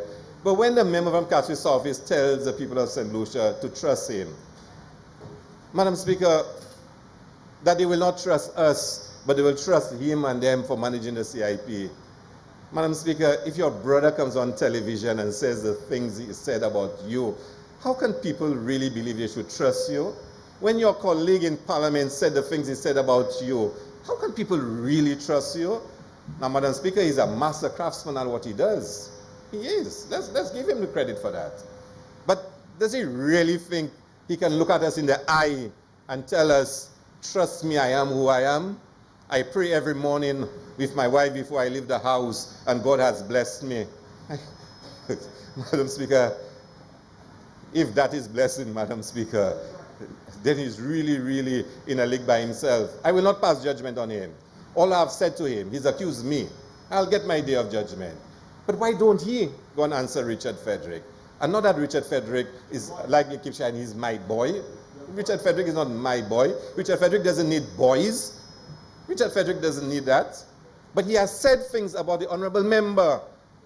And maybe he should, of course he would have said things about me. I don't know, I've never heard. But if he said things about me, Madam Speaker, that's the order of the day. That's the order of the day. People say things about you, but you know yourself. You see, but then when the Prime Minister said enough things about me, I took him to court. If Richard Frederick is wrong about you, this is a glorious opportunity to make him pay for his mouth. Madam Speaker, so, member, I do not know how easily I will trust you. What did Frederick say? Madam Speaker, I will not fall for the luring. But Madam Speaker, the member for Cash's office said about the cap, the 500. And that makes no sense. And we can't trust us. Madam Speaker, let me read, and I will make it a document of the House, Madam Speaker. It's right here, Madam Speaker. And I'm making sure, Madam Speaker, I don't choose the wrong documents for fear it's a wrong cabinet conclusion that I'm circulating. So, Madam Speaker, let me read about the logic of the 500. And I'm quoting from the IMF, Madam Speaker, the International Monetary Fund. And hear what is said by the International Monetary Fund. A prudent use of the annual cap on approved citizenship applications would help reduce the risk of fiscal dependence on volatile inflows. That's the IMF saying that. That's the IMF saying that. And when members get the document, they can read the full thing. But let me read another part from the IMF, Madam Speaker. The what? Madam Speaker, the IMF also says the same thing about the logic of the cap. Similarly, these programs entail important reputational and financial integrity risks, which necessitates strict adherence to standards for due diligence, governance, and transparency. The cap on applicants and additional transparency regulations passed by the authorities may help contain these risks. Among these transparency provisions, the CIP unit will have to report annually to Parliament on the activities of the program, including the number of applications, approvals, rejections, as well as detailed information on the successful applicants. Now, the IMF is actually saying that the cap is a positive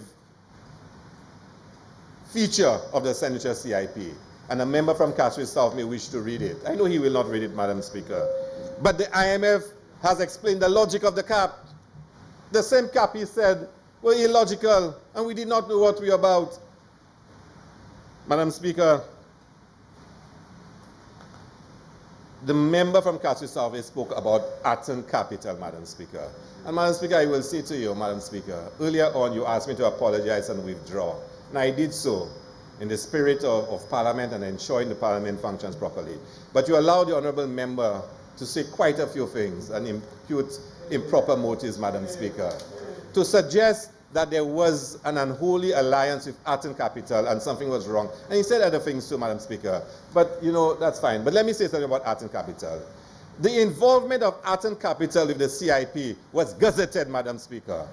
It was gazetted. It was announced and published, Madam Speaker, in accordance with the legislation. Have the other side, the government, published and gazetted all the persons involved in the CIP program? Madam Speaker, no. But Atten Capital, Madam Speaker, was appointed as a marketing agent, one of two global marketing agents. And Madam Speaker, at that time, there was a Leahy law issue hanging over our heads. And it was a serious issue. And certain foreign countries were concerned about the Leahy matter affecting St. Lucia and the setting up of our CIP program. Now, I do not want to go into too much details, Madam Speaker. I'm sure you'll appreciate why. I'm sure you'll appreciate why. In discussing with the marketing agents, they decided that, look, we need to get some professional lobbyists in the U.S. who can speak to the relevant authorities in the U.S. to see the extent to which this matter with the Leahy law can be resolved. Atten Capital offered to use their lobbying firm, Patton Squires Boggs. They have a relationship with Atten Capital, and they are the US lobbying firm that work with them. And they decided that they want to utilize their firm to provide certain services, Madam Speaker, to assist St. Lucia in dealing with the Leahy law situation. And ironically, Madam Speaker, and listen to this, the initiative was stopped by this government. And I heard the Prime Minister, quite rightfully, say, we will need to start doing some lobbying in the US to deal with this matter. He said so. Really? Yes, he said so. And he's nodding his head because he recognizes that that's an important way to address this issue. Again, I don't want to go into all the details. But Atten Capital was using its company, it's not its company, but it's a company that works with it, to do some lobbying in the US to deal with this Leahy law, to provide services for them. Now, according to the US, any lobbying firm in Washington needs to declare who the clients are and what's the value of the work that they do. And for the member from Castries South East, Madam Speaker, to stand in this house and suggest that there was something unholy about Atten Capital, a firm which was gazetted in St. Lucia, Madam Speaker, is wrong and improper. But Madam Speaker, let it ride. Let it ride. But we are the client because they're speaking on behalf of St. Lucia. They're speaking on behalf of St. Lucia. They cannot tell the US that they are lobbying on behalf of a firm. You understand? But it's a valuation of services. But Prime Minister, you know how those things work. I mean, I'm sure you understand accounting and you know how those things are dealt with. But even if we would never have, pardon? You do, precisely. You have a problem. Sorry, Madam member, if you have a problem. You understand? But even assuming, Madam Speaker, that Atten Capital had paid 150,000 US on behalf of St. Lucia, they did it for selfish reasons because they are benefiting when we are able to have a successful CIP. So if they believe, if they resolve this matter for us, we will be able to have a more prosperous CIP, they would do it. It's an investment for them. So even if they paid the monies, that's why it was done. Do not come in this house and masquerade and suggest that there is some kind of unholy, relationship between myself and Atten Capital, Madam Speaker, and for it to be allowed to go on, Madam Speaker. Madam Speaker, the simple argument is that no, you can question me anytime. Madam Speaker, the honorable member is fond of speaking about West Indies Cricket Board, West Indies Cricket Board. Now, Madam Speaker, so I laugh, but because it's funny, Madam Speaker. It's funny. Anybody that knows cricket and followed cricket will tell you, Madam Speaker, of the successes of West Indies cricket. When I was CEO, we won a World T20. We won 6 test matches in a row. We were ranked number 5 in tests. We were ranked number 6 in ODI. When I left, we won a World T20, Madam Speaker. And we had just played the finals of the Women's World Cup. And I had to take on all the fights and clean up the mess at the West Indies Cricket Board. So when people talk about West Indies Cricket Board, I left West Indies Cricket Board. I took on the hard fights and I cleaned up the mess that was there, Madam Speaker. That is what I can boast. And Madam Speaker, if West Indies Cricket Board had continued on the path that we had set off, Sir Julian Hunt and myself, we would have been top of the world right now, Madam Speaker. Top of the world, Madam Speaker. You see those young players they have played now for West Indies that give us a slight hope in England? They started under the programs that Sir Julian Hunt and myself started off, Madam Speaker. And I know some of them, and if they continue, they will be some of the best cricketers the world have seen. So, Madam Speaker, Darren Samian, spoke about Darren Samian, introduced Darren Samian. Whilst I'm on my feet, Madam Speaker, this morning we had an exchange about under-15 cricket and what the honourable member from Ancillary was saying. Madam Speaker, give me an opportunity to clear this up because he asked me a question through you. Madam Speaker, the member has it so wrong, Madam Speaker. Madam Speaker, we had an under-15 camp at the VG Sports Complex. When I became PS Youth and Sports in 1999, there was the United Under-15 cricket tournament and the United Under-19 cricket tournament. I said Unite. Madam Speaker, but there was no development programs as such in St. Lucia. So we had a camp, and the officers in the ministry, Midget Pierre and Furia Charles and them, went to Sandals to get some donations of sandwiches. And they referred us to Dominic Fede, and he donated sandwiches. He then came up with an idea, which was actually a very great idea. He came up with an idea, and he said he was going to start a Sandals Academy in St. Lucia. That's how it originated, Madam Speaker. That's 1999. And he started off the program here in St. Lucia. At that, Madam Speaker, I became CEO of the West Indies Cricket Board 10 years later. 10 years later.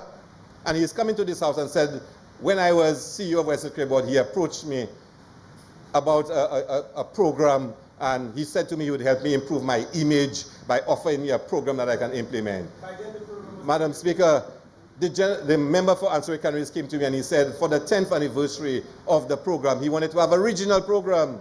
He wanted to have a program that included other islands in addition to St. Lucia.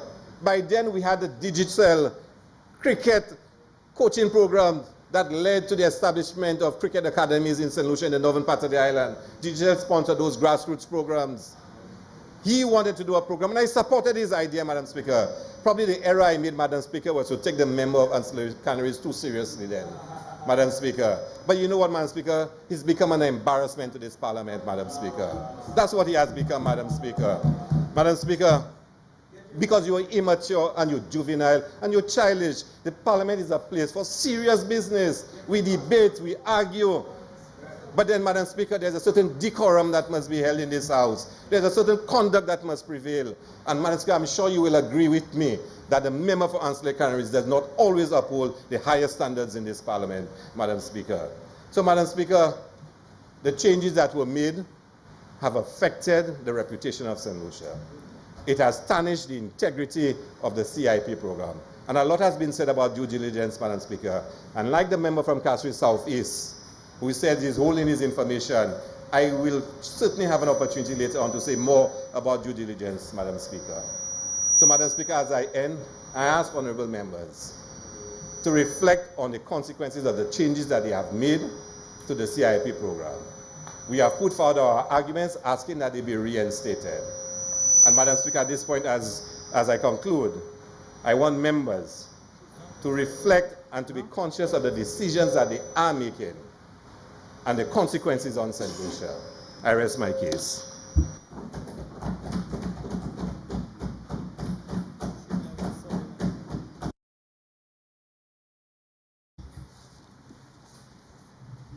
Honorable members, the question is that Parliament by negative resolution approve that Resolution 73A and Regulation 73A and Regulation 79 and Schedule 2.1 qualifying investments as provided by statutory instrument 2015 number 89 be reinstated. I now put the question. As many as of that opinion say aye. Aye. As many as of a contrary opinion say no. No. Madam Speaker, call for division. Madam Clerk.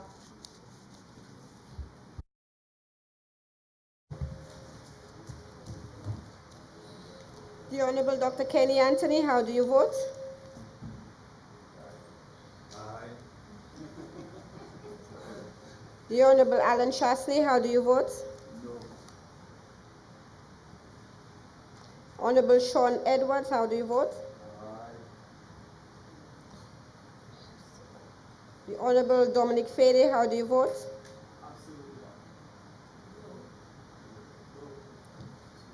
Honorable Bradley Felix, how do you vote? Honorable Sarah Flood Bobre, how do you vote? Honorable Ernest Hilaire, how do you vote? Honorable Moses Jean-Baptiste, how do you vote? Honorable Guy Joseph, how do you vote?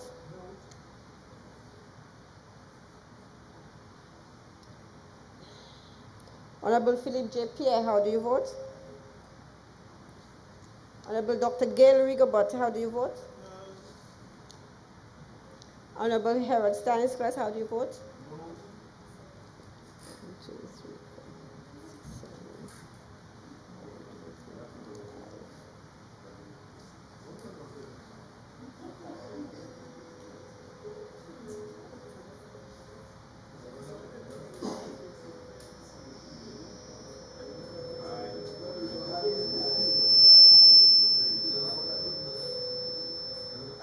Madam Speaker, ayes have 5 votes and the noes 7.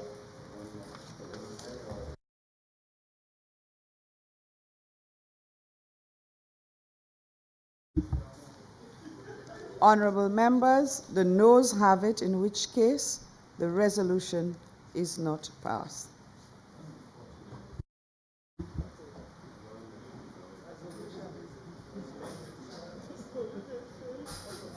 Continue. Continue.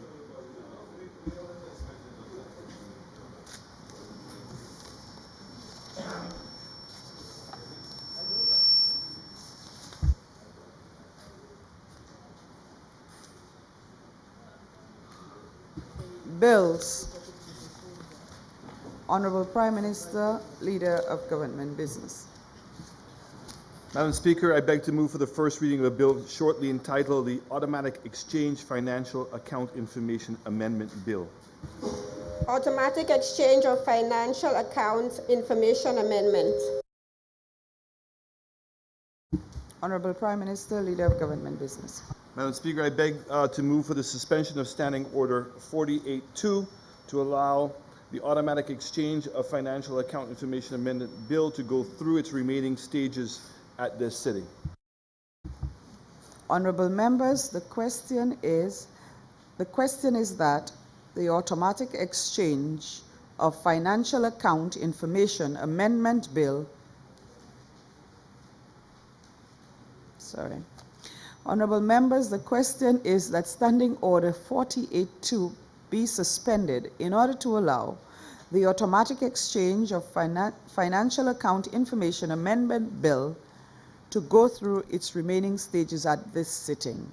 I now put the question. As many as of that opinion say aye. Aye. As many as of a contrary opinion say no. I think the ayes have it. The ayes have it. Leave is granted. Please proceed, Honorable Prime Minister. Thank you very much, Madam Speaker. The automatic exchange, sorry? My apologies, Madam Speaker. Madam Speaker, I beg to move for the second reading of this bill shortly entitled the Automatic Exchange of Financial Account Information Amendment Bill. This bill, Madam Speaker, is the Automatic Exchange of Financial Account Information, which amends the Automatic Exchange of Financial Account Information Act number 22 of 2016. The Automatic Exchange of Financial Account Information Act number 22 of 2016 came into effect, Madam Speaker, on the 29th of December 2016. The main purpose of the act was to bring into effect the Multilateral Convention on Mutual Administrative Assistance in Tax Matters and the Common Standard of Reporting the Due Diligence for Financial Accounting Information. Financial account information. As a result of the review with the international partner Global Forum on Transparency and Exchange of Information, it was indicated that various amendments had to be made in the Act for it to be more effective. Various definitions have been affected by the changes being made to the Act. The term appeal commissioners is being deleted from the Act because a court of competent jurisdiction will be responsible for hearing appeals under the Act. In addition, slight adjustments have been made for the definitions of convention and standard. A new Section 4A is added to the Act to deal with the inconsistency with other laws. Therefore,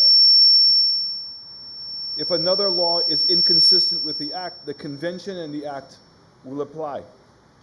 The Act is amended in Section 91A to make correct reference to the subparagraph of the standard.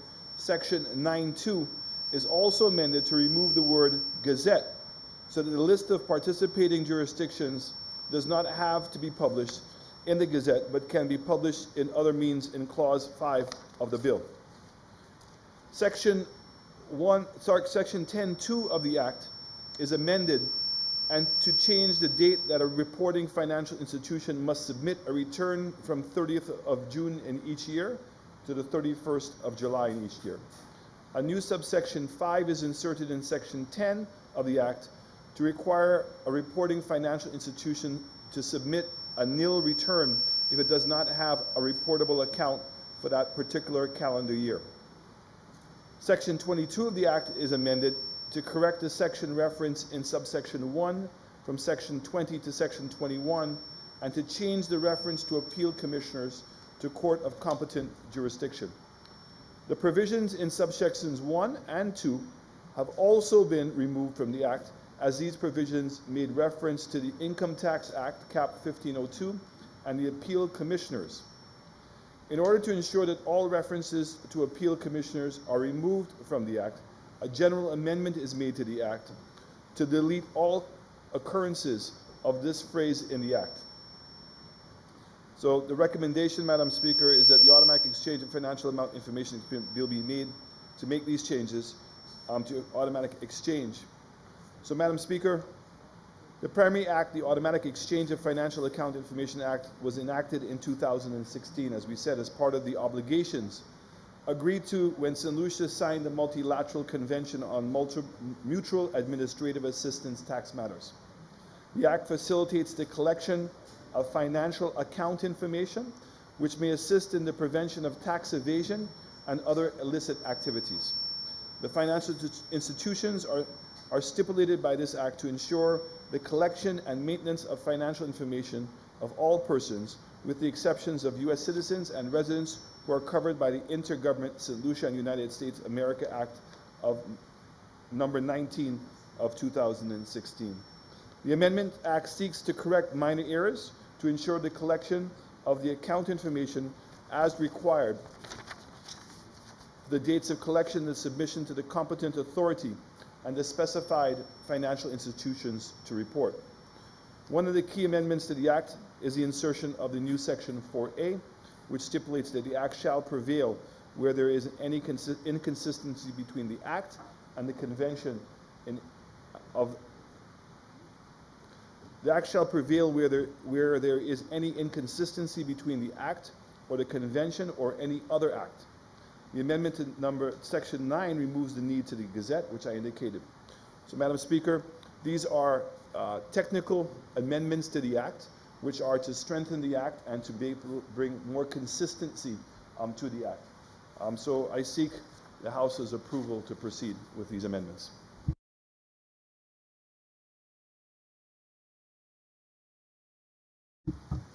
Honorable members, the question is that the Automatic Exchange of Financial Account Information Amendment Bill be read a second time.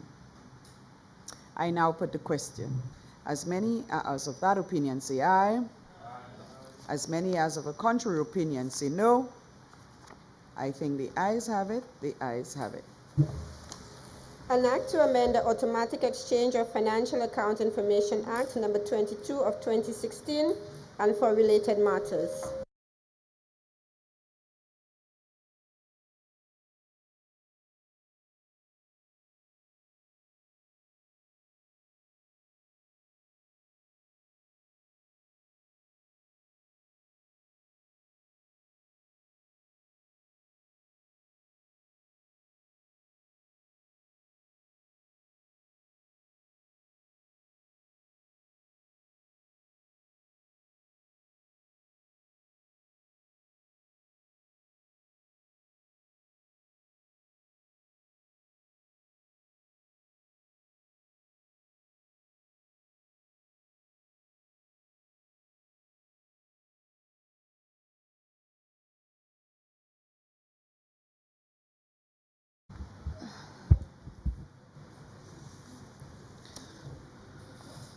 Honorable members, there's some very short amendments, so we'll just take them clause by clause, yeah?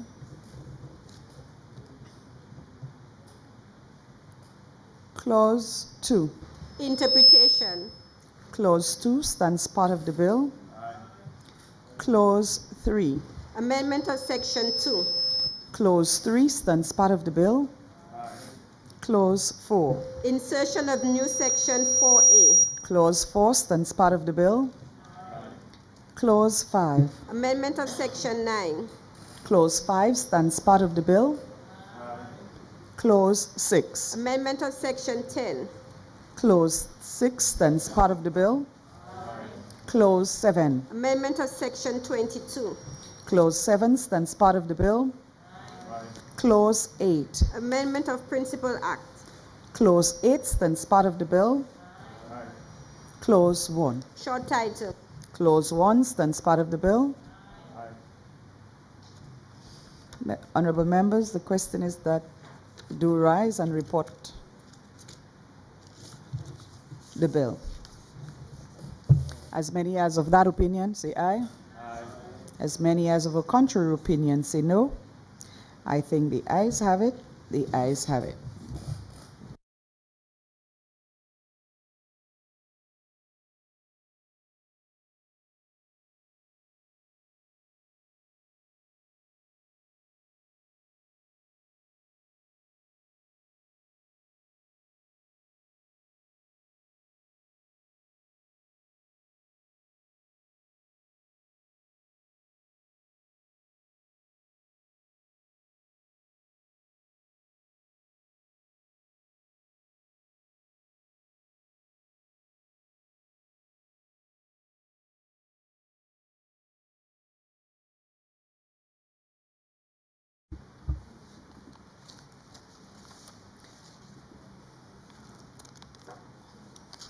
Honorable members, I beg to report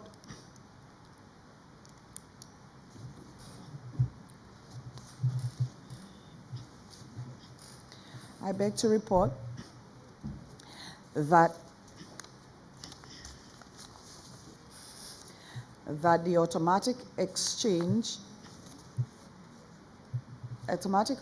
of information amendment, Automatic Exchange of Financial Account Information Amendment Bill went through committee stage with no amendments. Honorable Prime Minister. Madam Speaker, I move that the chairman's report be adopted and the bill now be read a third time and passed. Honorable members, the question is that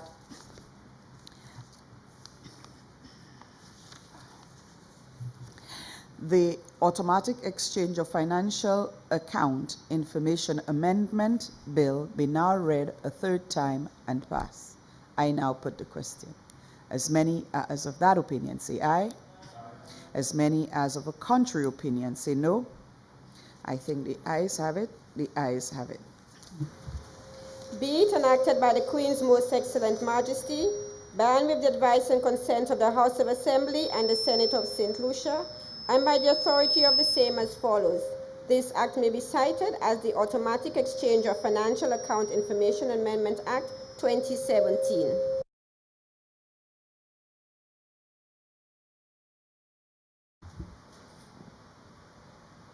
Honorable Prime Minister and Leader of Government Business. Madam Speaker, I beg to move for the first reading of a bill called the second reading, Madam Speaker, my apologies.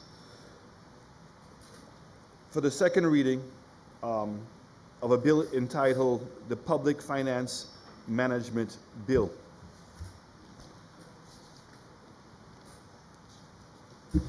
Honorable members, the question is that the Public Finance Management Bill be read a second time. Honorable Prime Minister. Thank you very much, Madam Speaker. Madam Speaker, for the past few years, St. Lucia has been facing a significant fiscal challenge with a growing fiscal gap and limited options in financial markets. To address this, the Department of Finance embarked on a comprehensive reform agenda. This agenda has been guided by the Public Finance Management Reform Action Plan and implemented with technical assistance from the Caribbean Regional Technical Assistance Center, CARTAC, and the Supporting Economic Management in the Caribbean SEMCAR project, mainly concerned with the budget preparation and treasury options. The general approach has been to focus on a small number of fundamental public finance measure issues. 1, aggregate fiscal discipline. 2, effective budget management. 3, basic legislative scrutiny and transparency and accountability. 4, pursued in a logical and sequence that allows the Department of Finance to approach reforms in a systematic manner that makes account of capacity constraints. The program, Madam Speaker, has some broad programs. First of all, planning, in which the objective is to introduce performance budgeting and for budgeting and medium term forecasting. Operations, which is to optimize the budget execution, cash and debt management, and revenue management and internal audit. In reporting, it's to enable preparation of timely international public sector accounting standards, compliant, unqualified financial statements. The oversight strengthens scrutiny of Government of St. Lucia financial operations, enabling to deploy skilled personnel and optimize ICT. And then the legal part, the reform of the public finance management legislative framework. And finally, the cross-cutting to coordinate reform agenda management change and promote collaboration. Madam Speaker, as each country has different laws, politics, and cultures, there is no single set of provisions that can be labeled as best practice. But there are some useful sources of advice and practices that can be drawn on when drafting public finance laws. After researching many sample public finance laws for many organizations, from many organizations of economic cooperation and development, the OECD countries, the observation was made that laws underlying budget systems in the OECD countries are more diverse than the budget systems themselves. This reinforces the importance of recognizing the following points when drafting public finance laws. One size does not fit all. The Constitution and other existing laws greatly affect any new law. Context, especially political and legal, especially the balance of power of the legislative versus the executive, or the federal or unitary, bicameral or unicameral hierarchy of law, is critical in drafting these new laws. There has to be support for passing the law and implementing it. And there are many levels of instruments to be considered when putting changes into law, including acts, regulations, instructions under law, and decrees not only of executive but also of Parliament. Madam Speaker, the Finance Administrative Act has a number of shortcomings. It does not support many of the requirements of the IMF Code of Fiscal Transparency. The main weaknesses include inadequate specification of accounting and reporting standards, no provisions for setting fiscal policy with regard to fiscal principles, no provisions for linking macroeconomic and fiscal forecast to fiscal policy, including expenditure levels, no provisions for linking medium-term fiscal policy to the annual budget, weak reporting requirements, including a lack of in-year reporting, a lack of non-financial performance reporting, inadequate reporting on the position with state-owned entities. The budget can be passed after the beginning of the financial year. We've seen it repeatedly, Madam Speaker, where we're almost passing the budget in April of every year, which we believe is an impediment to good governance. The lack of budget processes requirements, the lack of risk analysis and reporting. The scope to change the annual budget is very broad. There are no provisions for dealing with excess expenditure and expenditure not approved by supplementary estimates and the appropriation bill.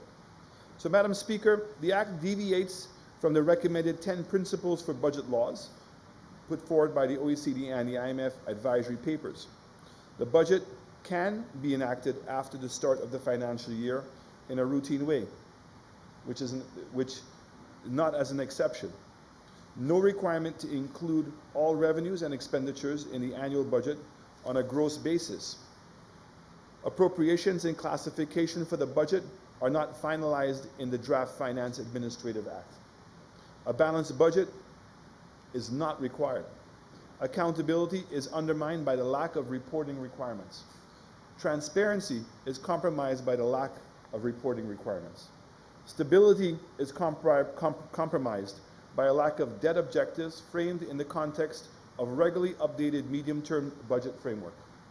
No fiscal principle about stability of rates and basis of taxes.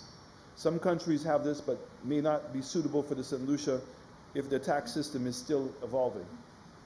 Performance specification and reporting requirements are insufficient. Madam Speaker, it is very important to note that the Finance Act does not support some aspects of public financial management and that are assessed as part of the public expenditure and financial accountability criteria. In addition to many of the issues already identified above, the following matters are notable. Appropriations are not sufficiently specified.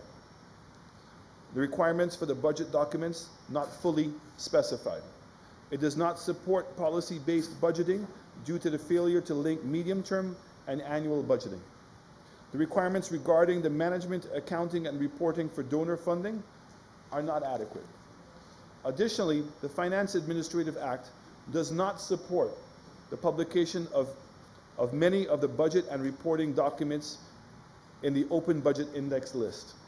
The Act lacks many of the documents and does not contain sufficient publication requirements.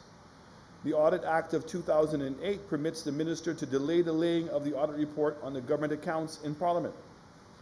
This is not a good provision to have in the law and can be used to permit extended delays in reporting. The Finance Act should have firm dates for the tabling of the audited accounts included auditing report. What does the Public Finance Management Law seek to accomplish? Madam Speaker, this law hence seeks to address the gaps mentioned above, hereby achieving compliance to the standards set by the IMF, the OECD, and the PFA. Most importantly, it is the hope that incorporating these fundamentals, which now become widely accepted as the basic PFM requirements, allows the Department of Finance and the necessary latitude to institute the procedures aimed at achieving fiscal discipline, which have the backing of the law. The PFM laws imposes constraints on undesirable fiscal behavior in respect of public money, and they can promote reforms by mandating certain fiscal actions. The PFM laws also seeks to improve transparency and accountability of the government's financial management. It further seeks to provide frequent changes in the law. It further seeks to avoid, frequent changes in the law by establishing these fundamental PFM principles, such as well-defined processes of budget preparation, consolidation of public money in a treasury, single account, transparency in fiscal management through regular reporting to Parliament and the public. In a nutshell, Madam Speaker, there are many practices that we have been conforming to which we have not yet put into law. So I don't want to say that governments or the government of St. Lucia has not been following some of these same prescriptions, but they have not been supported by law. And this act intends to strengthen the existing financial act in order to be able to bring more credibility, more transparency to the public of this country, and also to the international institutions in which we're operating with. So if we're going to continue borrowing money, Madam Speaker, this is an essential element of showing people that we're serious about the fiscal reforms in our country, and they're no longer just verbal commitments on our part, but in many ways we're establishing them in our law and an amendment of our Financial Act. So, Madam Speaker, I look forward to the support of, again, my colleagues in Parliament in making this momentous change in the history of St. Lucia, and that we could move forward and put on paper and in law what we have been saying verbally for many years. I thank you, Madam Speaker.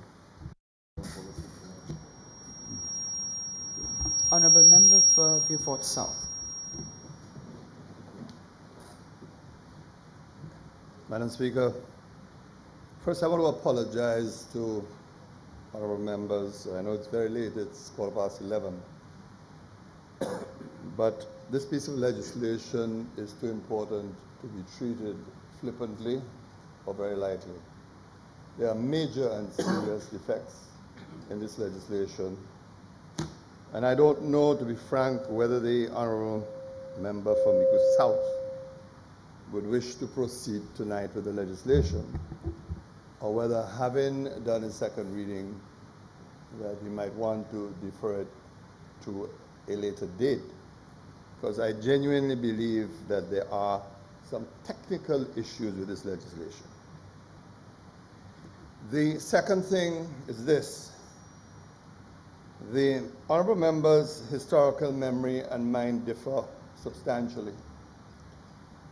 In actual fact, this bit of legislation was compelled or ordained by the Caribbean Development Bank through a public policy loan granted to St. Lucia during the tenure of the former government of 2011.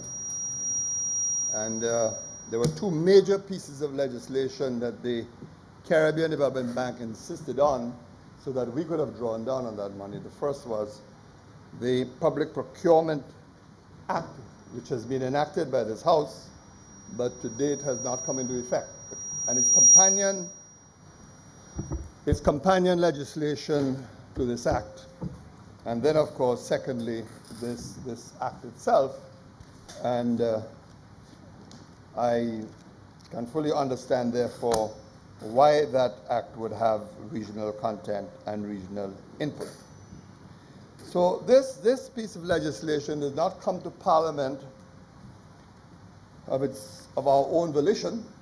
The Caribbean Development Bank insisted that this piece of legislation be enacted as part of that public policy loan. The second thing is this, that I think try as one may from time to time, when regional technocrats draft bills in the region, especially when they're not from the region, they sometimes tend to fall into error because they don't always understand or appreciate the constitutional prescriptions that govern us, what we do, and how we should proceed. At the outset, I must tell you that I think the bill has some good provisions, and I wouldn't want to be interpreted as suggesting that the bill has no good provisions. I mean, Section 5, or Clause 5, for example. Clause 5 deals with the administration, functions, and powers of the minister responsible for finance. Another good provision is Clause 16. I think that clause, if very quickly, deals with the medium-term framework and the imposition on the Minister of Finance the need to make certain reports to Parliament.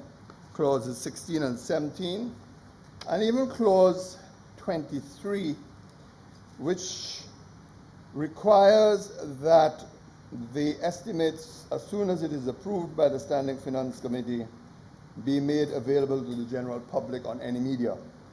The appropriation law, as soon as it is approved by Parliament. It is true that those estimates reach the public in any event, but at least it is cast in stone that there's a duty on the Minister of Finance to make it available. So I want to be understood as saying that there are some good provisions in this bill. But in equal measure, I find there are some astonishing aspects in this bill. First, for some bizarre reason, the role of cabinet in financial management and policy making is miniaturized. I think if you go through this bill, you probably will find that cabinet is mentioned maybe once, maybe twice. I mean, I can't be absolutely correct. But it is astonishing that a major piece of legislation like this would marginalize cabinet the way it has. And if I may share my own personal experiences during the period that I served the country as the Minister of Finance, I can tell that my colleagues were usually very suspicious of the Ministry of Finance. They always felt that there were things occurring in the Ministry of Finance that somehow that was not shared with them, even if the budgetary processes were fairly open and fairly direct. But a lot of it, of course, had to do naturally with the power of the Minister of Finance. But at the same time, there was never clarity on what the actual powers of the cabinet were in respect of budget formulation, of management of debt, etc. I say this to make the point that it is a highly dangerous thing for us to miniaturize the position of cabinet, because it's going to lead to even more suspicion. Indeed, Madam Speaker,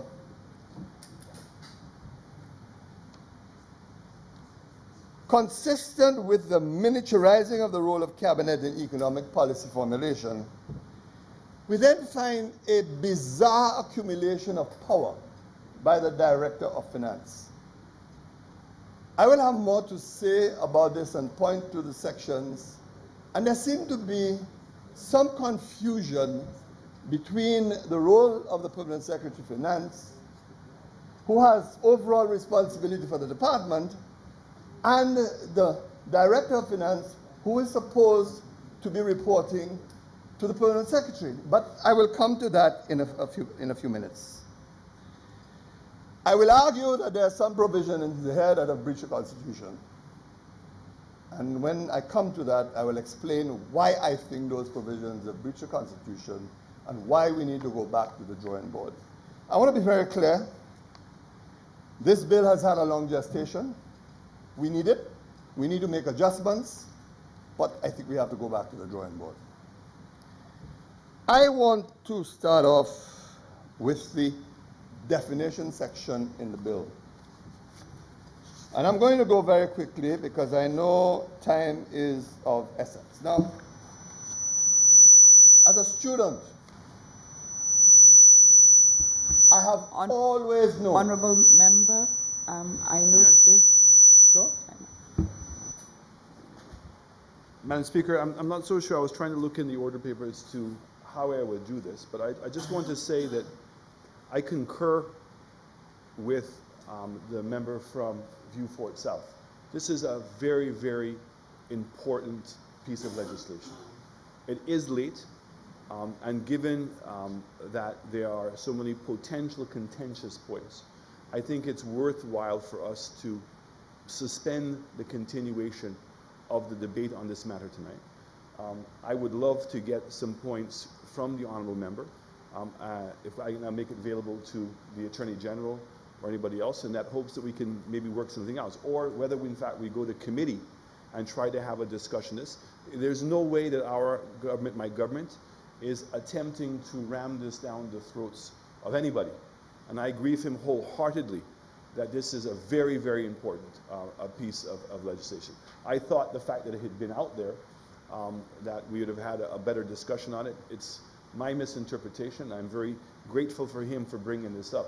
And with his consent, I would like to suggest that we suspend the debate on this, and we maybe continue this date on a time where we can dedicate more time to it, and maybe have it as a singular item in a parliamentary session, because as he says, it is extremely important, Madam Speaker.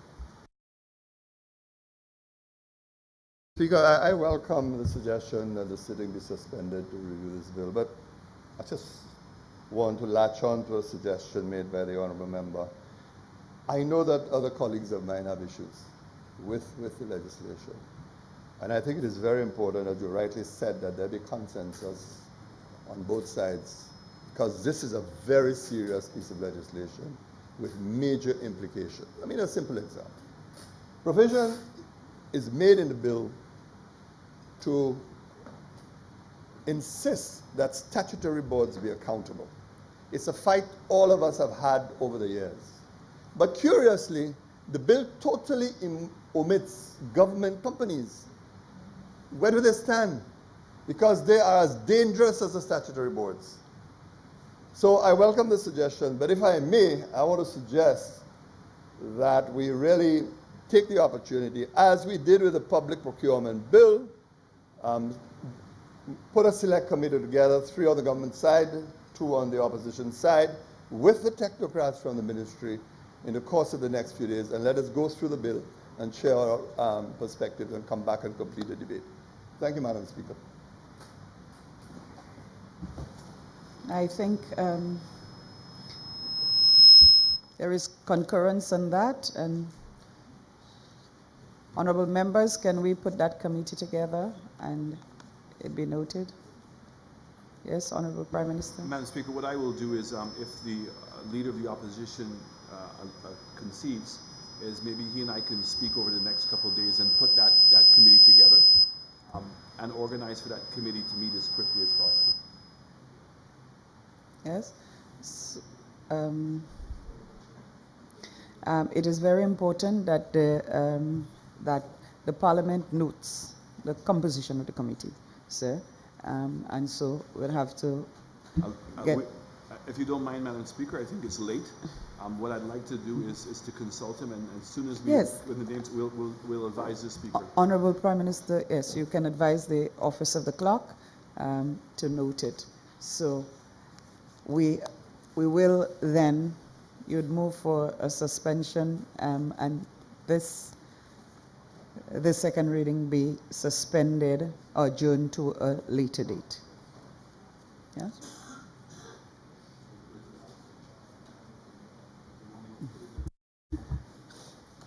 Okay, honourable members, then I will put the question in that case, that the Public Finance Management Bill, the question is that the second reading of the Public Finance Management Bill be adjourned to a later date, to a subsequent sitting of this Honourable House.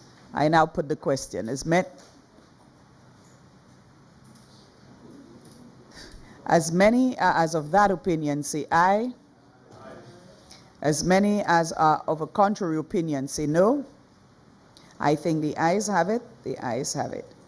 Sorry, Madam Speaker, would that proposition have to also include that we're going to suspend it until after the subcommittee we've put together has met, or there's no need to make reference to the subcommittee?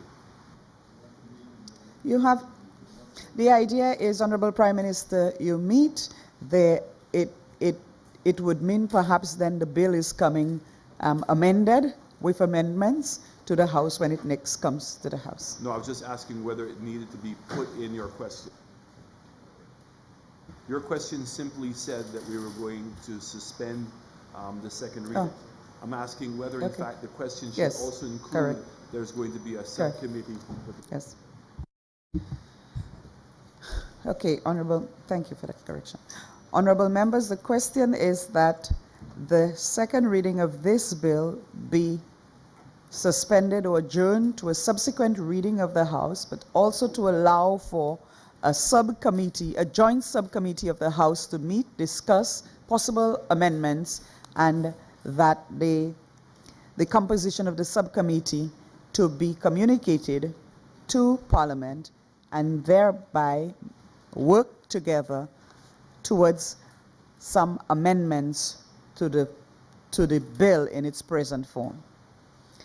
As many as of that opinion say aye. As many as of a contrary opinion say no. I think the ayes have it. The ayes have it.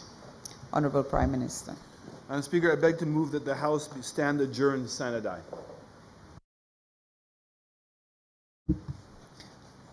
Honorable members, the question is that this House sitting do stand adjourned sine die.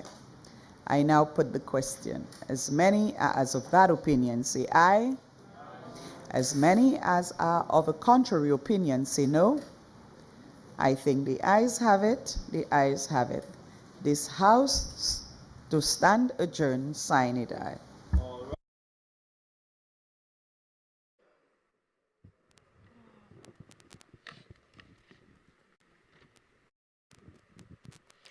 Well, it has been a long day indeed, with a negative resolution tabled by the MP for Castro South, generating much of the debate. The negative resolution has to do with certain provisions of the CIP program that were amended. In the end, the resolution went through a vote, 7-5, with 7 representing the number of votes on the government side, which means that the amended provisions remain unchanged. In case you missed the earlier portion of today's sitting, be sure to join the National Television Network on Wednesday for a repeat broadcast. Well, this is where we say so long for today's broadcast. Be sure to join us on Thursday, September 14th for the live sitting of the Senate. Good evening.